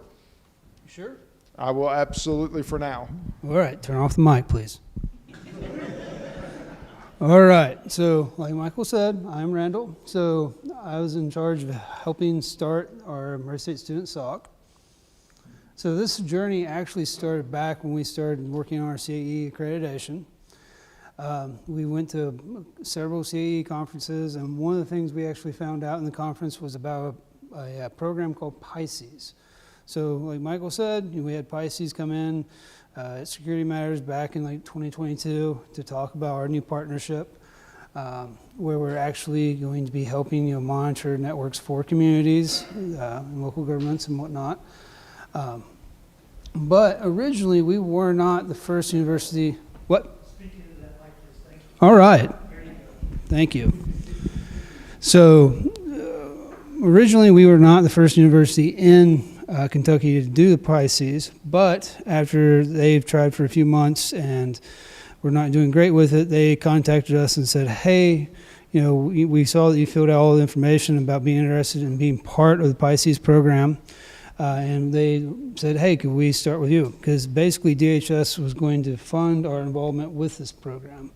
So just to go over Pisces again, what it was trying to actually do here was basically you have a SIEM that's set up where students are actually monitoring traffic at local government agencies and nonprofits. So they would monitor, so Pisces actually set this up where students had access to the ELK-SAC SIEM, and from that they had a backstop at CI, security. So they actually had a full-time cyber analyst there to actually check some of the stuff that students would actually find. So, the whole part was to have cybersecurity for agencies that didn't have the funding to actually do it. So we did that for a little while. So since we had the Pisces partnership, we decided, hey, let's go ahead and apply for a Department of Labor grant that was focused on cyber analysts. So we actually, sorry, jumped ahead there. But hey, don't laugh. So based off that, we built out a cyber analyst certificate where we could actually train, workforce in how to actually, do some of this review and work in a SOC, essentially. So we came up with a sequence of 4 classes. So the first class is your CNM 135, so it's like your A+. CNM 241, that's more like your Network Plus. CNM 251, Security Plus, and then we had an internship experience where students could actually go out and work in environment with MSPs, and they could, also, if they couldn't do that, they could actually work in a student SOC, essentially. So with that in mind, we had the Pisces partnership, everything was going great. And then one day we actually had a phone call that basically said, hey, we need some funding. Things have changed. So we actually had to, step out of that program because of funding, essentially. So with the Department of Labor grant, we actually had a capability to actually use some of that funding to create some of this educational environment, and create our SOC, essentially. So what we actually did from that, we basically said, okay, so we know how the Pisces program works, so how can we replicate that to make sure our students are getting that experience still, where they could actually go into the scene, review the traffic, see what, is there anything malicious going on, and, try to actually, be involved with that. So we started having conversations that fall of 2024 with our information IT department on campus and security. So basically, we had to figure out, what all do we need to actually make this work, essentially, and could we sustain it and whatnot. So one of the first things we did, and like I said, we got everybody from IT, networking, security, a sysadmin group together, talked about it. Basically, we were trying to figure out what kind of SIEM can we actually run. So, can we run, some commercial grade kind of setup or whatnot with it, and eventually it all came out to say, okay, we're going to run an ELK stack. So our university already runs an ELK stack as one of their secondary setups, so we were going to mirror it. So we basically took what they actually had and then replicate that in the order. So we actually ordered, similar servers, got all of the infrastructure we needed for that, and got that set up. The part that took the part that actually took the longest was actually the procurement process of all of this. So we had, Department of Labor funding, so you have to get approvals for that. We also had to do with state contracts, order the servers, do all of that fun stuff. So it took about 2 months to actually get the hardware here. So we started this, like I said, in about August, maybe early September, and didn't get the servers until late October, early November. So once we actually had all that in play, and had the hardware here, it was already time for the next semester to start. So we're looking at, setting all this stuff up and configuring it in January. So we actually went through there and got the ELK configured, a lot of, let me rephrase that. With the ELK configuration, we worked with their security department, so Alex Layton was leading that configuration for us, essentially, to make sure that we're abiding by Murray State rules, that we're not opening up anything or making anything vulnerable with this. And we got the hardware configured, rack and stack, sysadmin, put it in the Murray State Data Center, essentially, so it's secured, and we have access to all the information there. So basically what we decided was that since we couldn't replicate all the community's data, we were actually going to pull that data from Murray State, essentially. So we're actually replicating the Palo Alto threat logs from Murray State, and of course we censored some of the information out for that, but it still replicates all that information within our ELK stack for students to actually review. But like I said, getting it configured and getting all those logs, passed in and setting up all the network infrastructure took a little while. So we got this sort of going. Like I said, we worked through it the spring semester on this, and we got it complete basically at the end of May for that. So at the end of May, we actually had our first cohort of our Department of Labor students coming through our SOC program. So they basically were the first students, which you have some of them here, that actually used that environment, which we had, other students in here that's done the Pisces and whatnot. Yeah. What? Oh, yes, you want to raise your hands? No. So we've had several, like I said, students do the Pisces. Now we're doing our own SOC with it. So we, like I said, we want to finalize the user settings in ELK to make sure, like I said, we had access to specific indexes and we were filtering what they actually could see.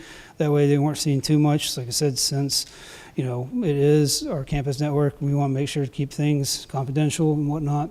So we also had students sign NDAs. So we worked with legal, security on getting an NDA. It was appropriate for all our students to actually sign and get that set up with. So that was fun. And then our last thing we did was actually create a ticketing system, because we know most of the time when you're actually working in a SOC, you're responding to tickets, you're responding to the alerts and whatnot. So as the students are going through here and looking through this data and seeing, hey, is this something we should be, digging into more in depth? We actually created a ticketing system for it. So, like I said, that was our summer. So we got all that set up. First cohort of grant students ran through, half of them ran through our SOC experience. In addition to doing a lot of the SOC work, we actually had them doing other things like Try and Hack Me and some other extracurricular activities for them to pick up some of the other skills that you would need in the SOC, like looking at YAR and Sigma rules and how to build those things out, how to identify abnormal network traffic and things like that. So going back to that, like I said, that's sort of how we got to where we are today. So we're actually using the student-based SOC in a couple different classes right now. So in our undergraduate program, in the certificate, we have it in our CNM 488. So there's the internship experience that students can do. If they, for whatever reason, cannot find that, they can actually work in the student SOC. We also have it as part of the CNM 518 threat hunting and SOC management course. So we actually spend a lot more time on looking at how do we find indicators of compromise, do root cause analysis, and rip things apart from the SOC. And then in our graduate cybersecurity program, we also have it in the CYS 650 SOC analyst class. So we work more about how to manage and look through some of that data and see what we can do with it from a manager's perspective. So one of the things, like I said, with having the student SOC here, it's important. Like everybody today has been talking about AI and how things are automated and how things just go, a million miles per second. We still have to teach students the fundamentals of, hey, this is, indicators of compromise. These are threat details. How do we pick apart what we can find and hunt for in these environments? So a lot of this is teaching students how to make a baseline, what's normal in your environments, and going from there. So we teach them how to create hypotheses for their searches, because we know scope crawl is a horrible issue. A lot of times, like I said, that's one of the hardest things when you're actually dealing with a breach and whatnot is, have I cleaned up everything? Is, all the indicators gone, essentially? How do we know? So it's basically, creating those hypotheses for your searches and your investigations to say, hey, yes, everything's cleaned up. We've checked this, this, and this, and this, and we've completed that investigation, essentially. So we go through, like I said, the process of looking at the investigation. So as we find the alerts and see all that information in our SIEM, how do we, proceed with those investigations? What do we do? So we'll talk about that here in a second too. And the biggest thing with students is teaching documentation and coming to conclusions with their findings. So did we find anything, yes or no? Was it a valid concern, or was it something not to be worried about, and why, essentially? Oh, went backwards. So going back to, like I said, basically the threat intelligence here. So like I said, we do it the old-fashioned way. I actually have students create accounts within, it used to be the OSSIM OTX Threat Exchange. Now it's Level Blue. AT&T has it. So we go through there, look at daily alerts. I have them sign up. They get emails about it, basically saying, hey, this is what other agencies are seeing. Here's some of the examples, and we go through there and create dashboards and do filters and discoveries based off that. So a lot of this is about basically saying, hey, here's this new event we're seeing. Can we actually go find it in our environment? Hopefully we don't find it in our environment, but hey, we might find something similar. But like I said, it's teaching them the fundamentals of, hey, this is all the threat information, what's important in that documentation for that threat information. Because, we know that even if you get all the automated alerts and threat details that pull into your SIEM, you still have to check some of that stuff occasionally, because stuff, with 0 days and all the things changing all the time, it's important. So from that, like I said, we give them a lot of assignments. So create dashboards, give them specifics like, who's the top talkers, what's some of the bandwidth usage with some of these connections, build out dashboards and discovery filters, and take screenshots of all that and share that stuff. So a lot of times, like I said, it's really about being able to utilize that tool and then understand what you're actually looking for with that tool. So because we know a lot of times, most of your SIEMs and whatnot will have heuristics, we can do signature-based stuff and all that, but a lot of times nowadays we're looking for abnormal behavior with the network, with users and whatnot. So being able to go through the logs and try to find that's sort of important.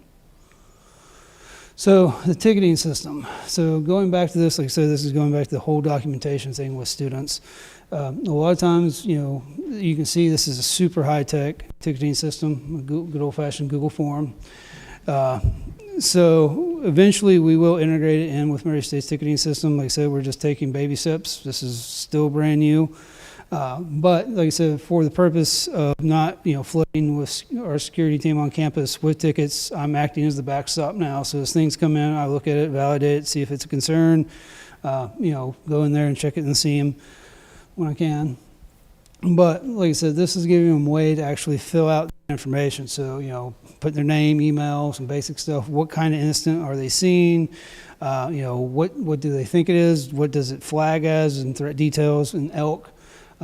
Description of what's going on. The biggest thing is actually adding in the ELK URL, so where they actually go in there and have their filters built and they copy it and share it. That way I can just jump right into there and look at it. So it's a way, like I said, showing the process of documentation and the value of it. So that's really helpful.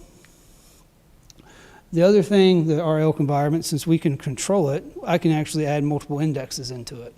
So you can see up here we have that nice malware traffic analysis.net. I can actually go out there and download a bunch of malicious network traffic and then create an index from it. So basically, it's a packet file, so we convert it to CSV and then dump it in there. Of course, ELK has some limitations to it based off the size of the file. If it's massive, then you can manually pull it through with some ELK commands and whatnot. But we haven't gotten there yet because this is serving the purpose. Like I said, I hope we don't find malicious activities or traffic on our ELK stack when we're monitoring the live data on campus. But with this capabilities with the index, I actually can go in there and take different scenarios and upload those and have them build the filters out for it. So that way they can actually see, okay, this is what a DDoS attack looks like on the network side, and then have them work through the ticketing system saying, hey, this is what I found, this is why I think it's this, and then validate it that way. So like I said, it's letting us work with that stack data, and that's really helpful in teaching and actually building out, good analysts. So how does this benefit the students? Like I said, they're getting career-ready skills, so they're actually using industry-known SIEM. Like earlier we talked about Splunk. ELK is also really well-known. It also gives them something to add on their resume. They can actually talk about the skills they're actually developing by doing this process. The other part is Pisces used to have a certificate and some basic resume building materials associated with their program that the students can add. So we're working on getting those set up too. It also gives them real world exposure. So like I said, they're not working out at an MSP or something like that. This is actually giving them the chance to actually go review live network data, try to triage it and see if what they can find and whatnot. So they're actually getting that experience and then going through there and doing the ticketing and documenting of it all too. So personal development, like I said, is really helping with those critical thinking skills. A lot of times, like I said, some of this stuff is not easy, ripping apart packets and tracing down all the IP addresses and all that fun stuff.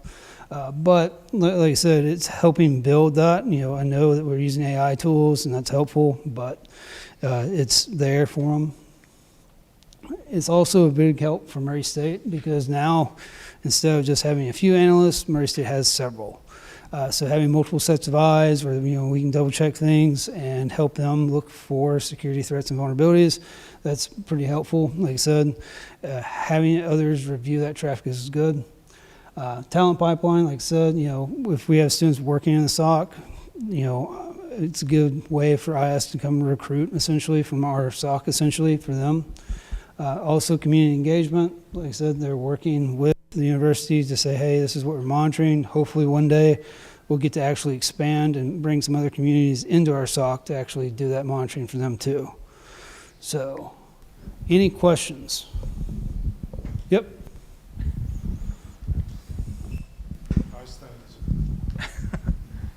So I think that's great, amazing, looks awesome.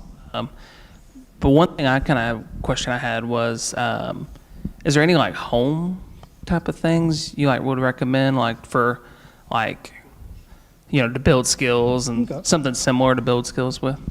Yeah, so there's a lot of different platforms out there to actually help build. Closer. Thank you. It's just awkward. I'm sorry. I'm not used to having to like dance around with a microphone and this, but yeah. So there are a couple tools out there. So like there's the Blue Team certifications. They actually came out with a new certification, I think as a week or two ago, for detection engineering for cyber analysts. But they also have a lot of tools. There's a certified cyber defender that actually focus on SOC.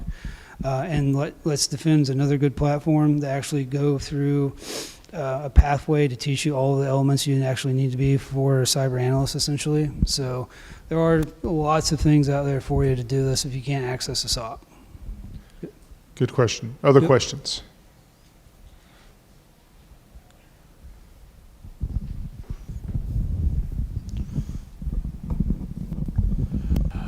Yeah, so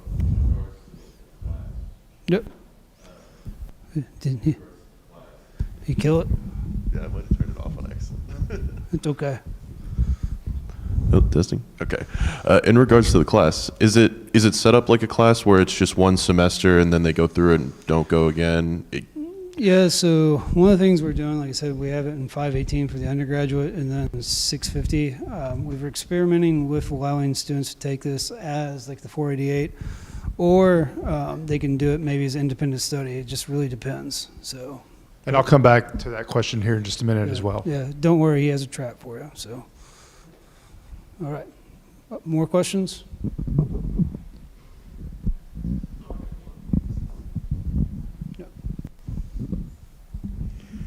I'm just wondering, doing the same type of thing, is there a software that I could do that with my spare Raspberry Pi, the same thing at home?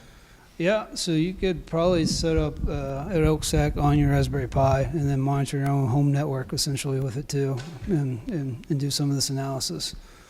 I think if you Google it, there probably is like a Medium page or something on that whole process of how to set it up. So the key piece is having enough data to look at. Yeah. That would be the challenge.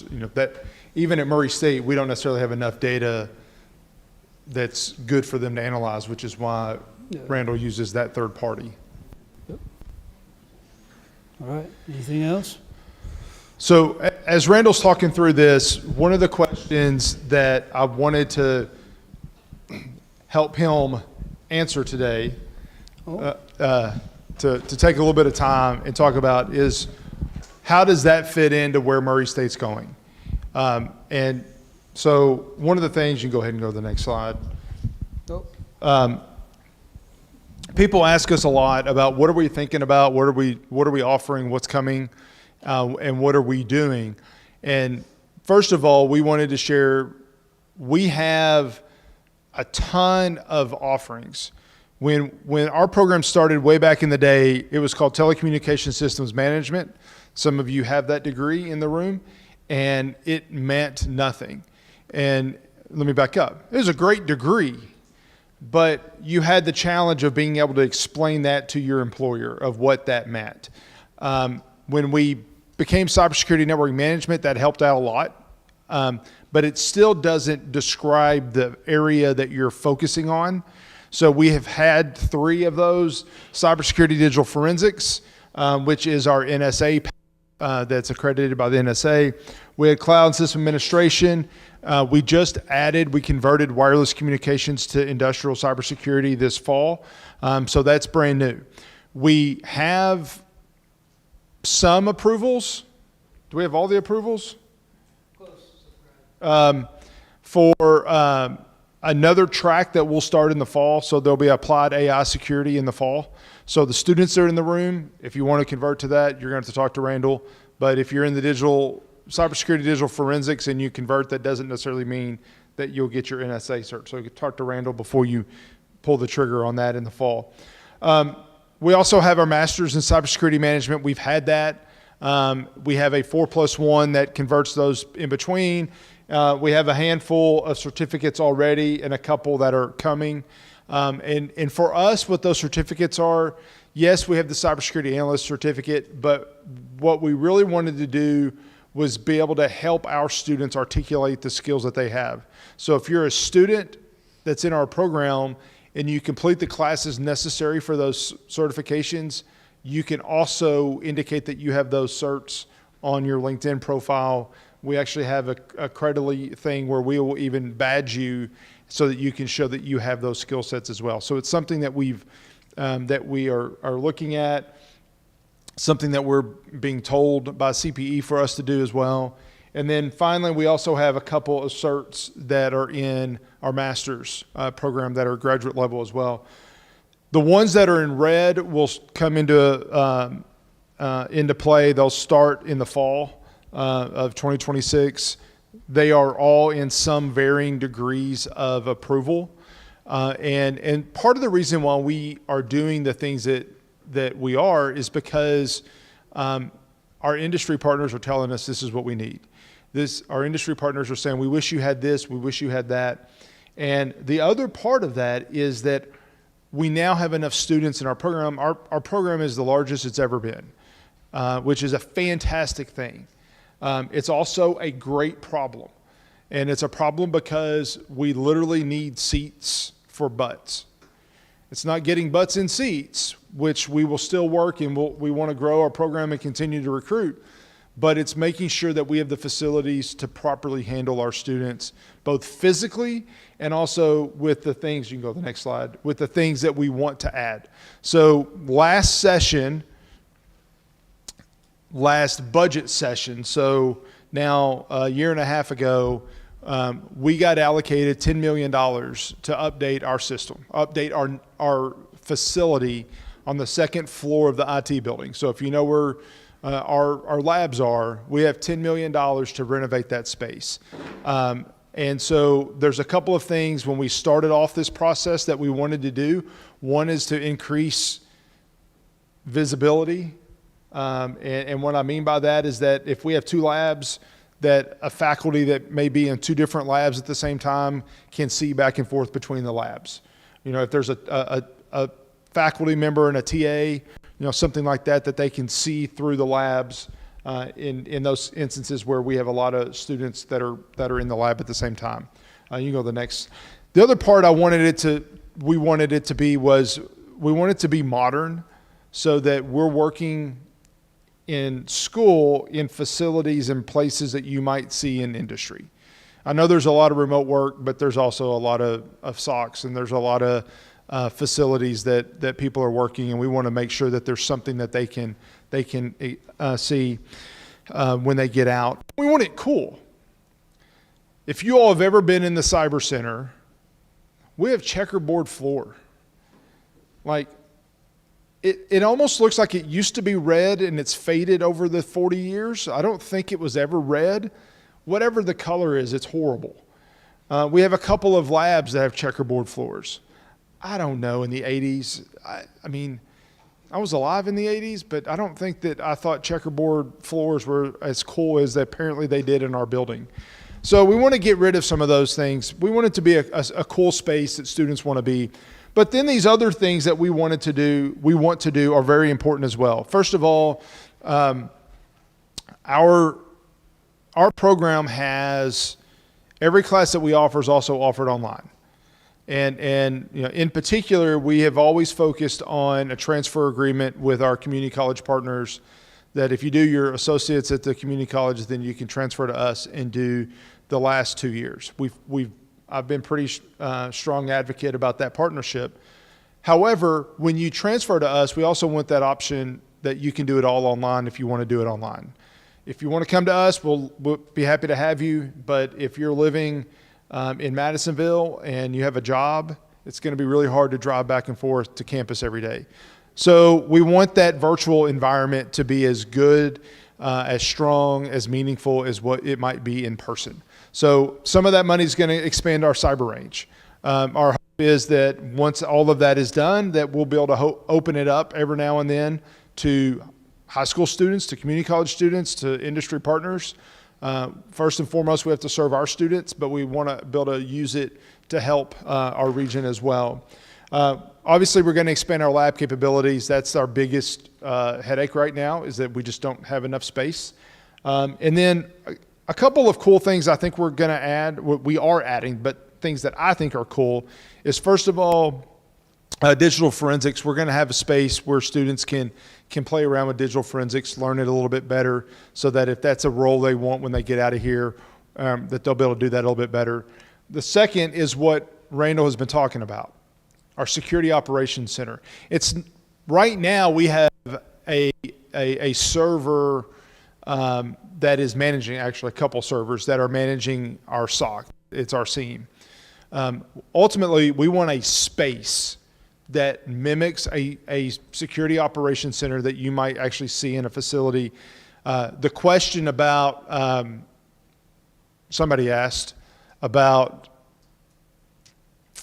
you asked, outside of class, that the Python idea was that we would have students inside and outside of class that was helping to monitor local government networks that couldn't afford to pay an MSSP to do it.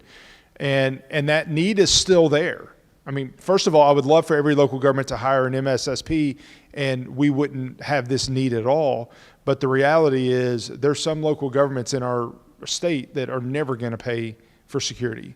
Well, until they have a ransomware attack, and then they'll understand the importance. So we want to have a space where students actually could go in and work tickets, and it feels like they're going to work. That's a hope that we have and something that we're doing. And then if we can find funding for that, then we will truly pay students to help monitor these local government networks. There's a lot of lawyer work in there that we got to do first, but that's the ultimate goal with that space. And then the last thing is we added industrial cybersecurity. There are so many industrial control systems that are in our region, whether it's in Calvert at the chemical plants, it's what's going on at the Department of Energy plant, it's our power grid, our water systems. There's so many industrial control systems that were not designed with security in mind when they were implemented. And so we want to make sure that our students, one, have the knowledge to know how to go out and secure them, and two, that new professionals coming out, whether it's on the security side or on the industrial control side, have the ability and have experience in working in some of those environments. So we're going to have a new OT cybersecurity lab that does both of those things. Anyway, I am really excited about what's coming. I think it's going to be a great benefit for our students. Actually, we are designing it in mind with how can we help support our region. Whether it's students that are coming for 4 years, students that are transferring from the community college, or just a company that needs a little bit of help, we want to make sure that we have the ability to help you all. We are the program of distinction in cybersecurity for the state, and we've been that for 25 years, and we want to make sure that we're supporting those that depend on us for help. So the hope is, actually somebody asked me Thursday night, when do we think construction will be done? I don't have any idea. I mean, it's the biggest challenge we have with actually doing the work is that we have classes. And so we're trying to do that in the summer as much as possible, at least for the spaces that have students. So my guess is over the next 2 summers that work will be completed, is what I'm expecting. When we do that, we will absolutely have a big open house. I want every one of you to come, take a look at it, tell us what we did wrong, and how we can help better support you with the new stuff that we have. All right, with that. Oh, and I'm still early. Man.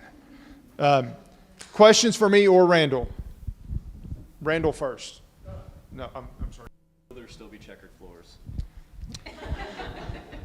So we actually had presentations from the architect, and one of the architects posted a slide in their presentation that he took a picture of all the different colored checkerboard floors and included, and he made a kind of a tongue-in-cheek comment. He's like, "Do y'all want to keep these?"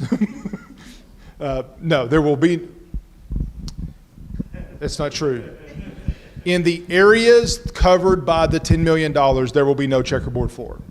The other areas of the building, like if OSH wanted checkerboard or wanted to get rid of their checkerboard because that's not a cybersecurity area, they can't spend that money there. So it's truly dedicated to the cybersecurity program. You'll have to go hunt for the checkerboards. Yeah. They have some really cool ideas. I'm really excited about it. And actually a bunch of ideas that we had not thought about that will be even better.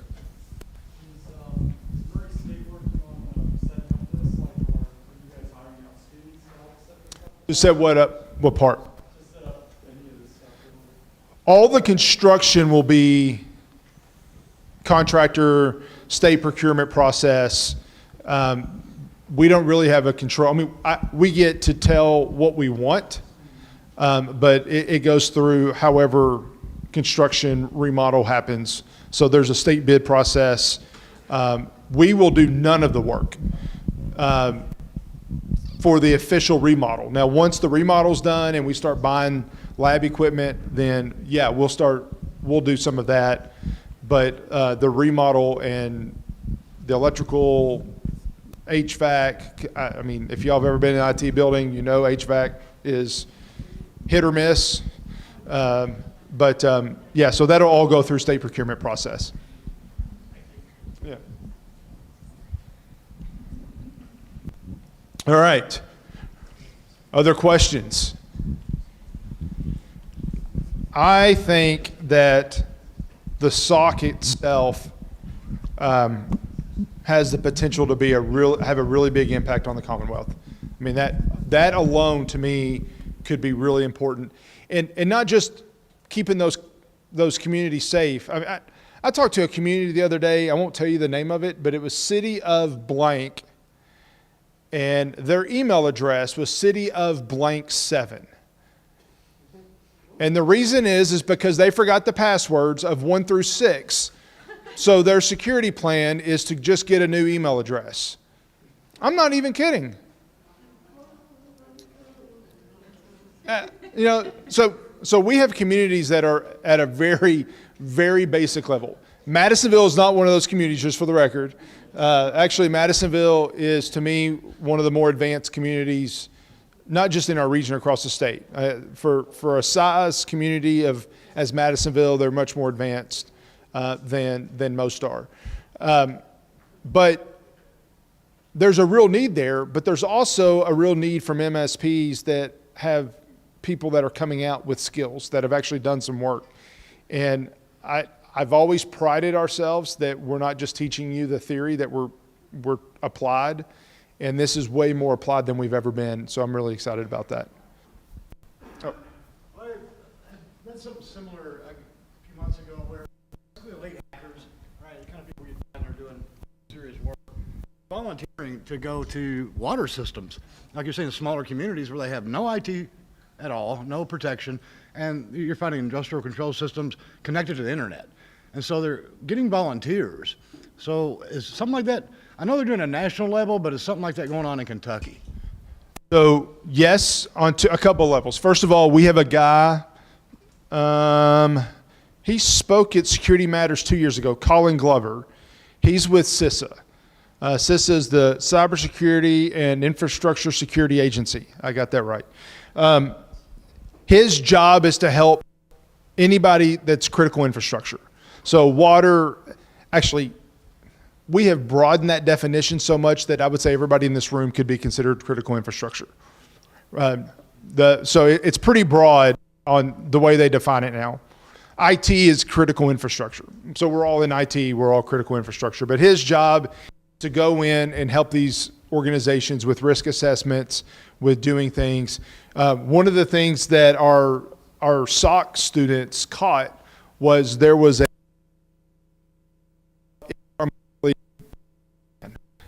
so it was, they did find somebody scanning our ports, but it was planned. It was okay. So first of all, he is a great resource. He has a Ryan Lewis counterpart. So there's two of them now. Ryan has a couple of states, but they cover Kentucky. The problem is that it's 1.5 people for the state from CISA standpoint. Jaden is with the National Guard. They do some stuff. The other challenge is, though, there's still not enough of us to go around that does that. That is actually something that we have talked about and would like to do with students. There's a legal component to that, a cover our butt component to that. There's several states and several universities that actually go out and will do that.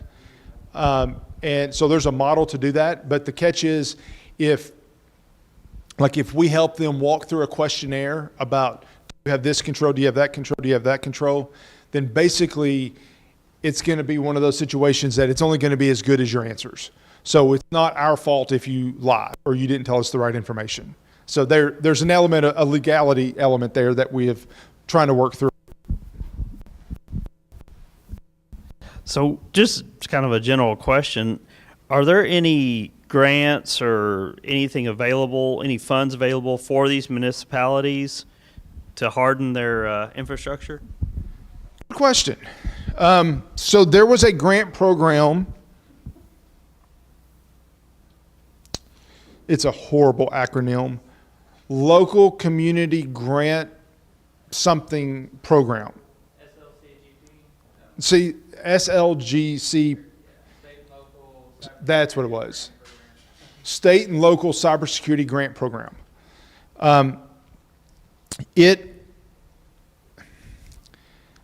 This year, so this is the 4th year, I think, of the grant program.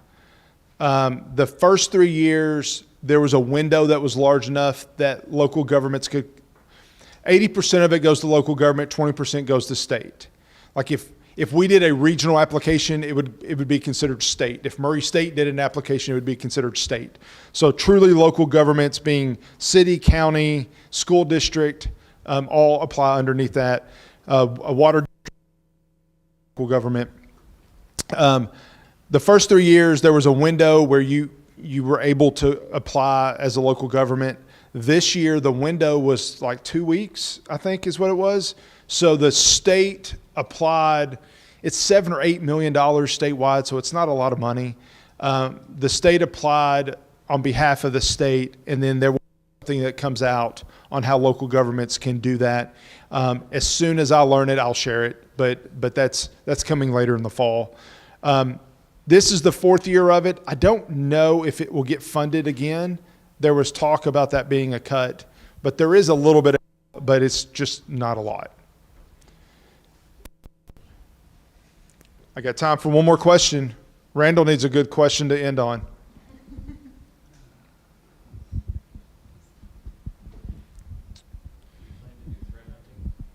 Do we plan to do threat hunting? Hold your microphone up. So, I think it's on now, yeah.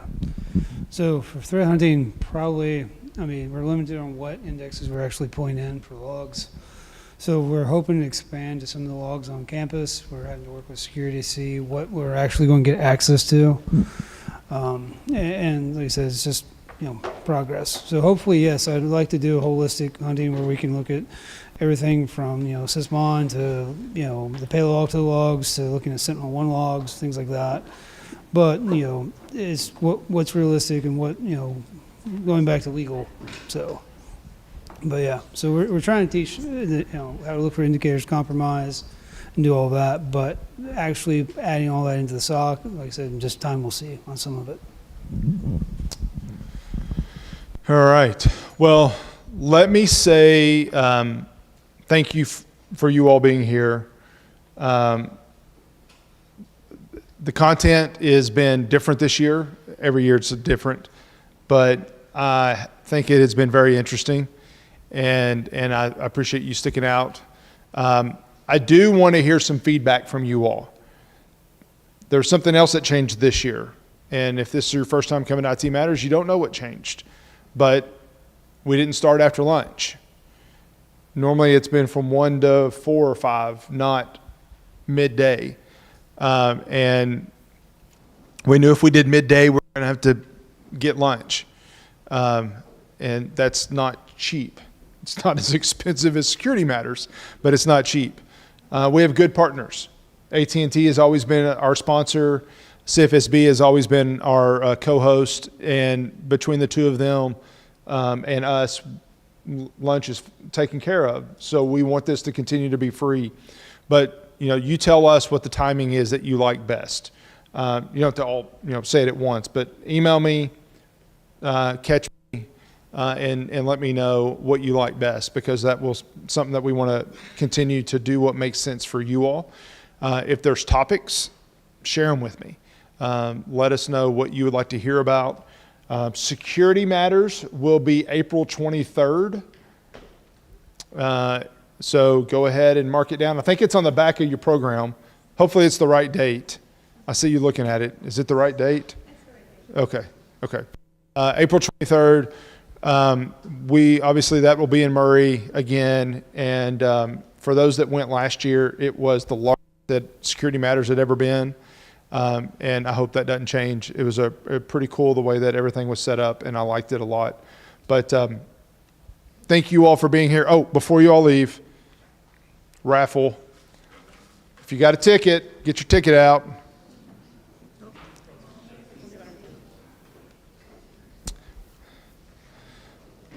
$701, which I believe would be everybody, 055. There's a lot of disappointment. 055. You got it? All right. Come on down. Oh, how funny. I was like, you're a student.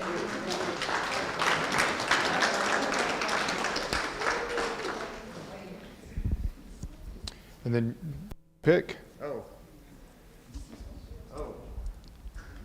One's a mini PC and one's a drone.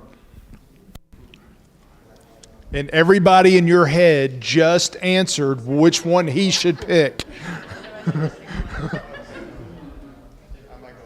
Okay. All right. 701-110. 110.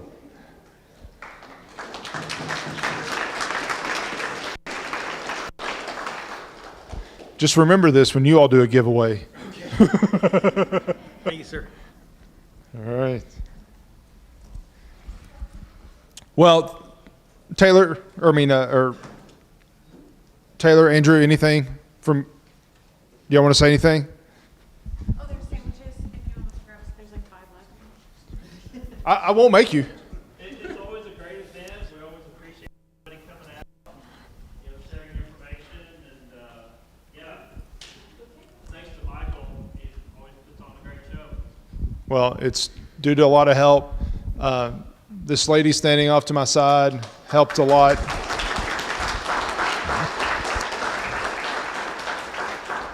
She does have a name. Her name's Cheryl, not just the lady. Yeah, and she does a lot despite the burden that she has of being married to one of our students. But also, Randall helps a lot. He never likes to present, but he actually helps a whole lot.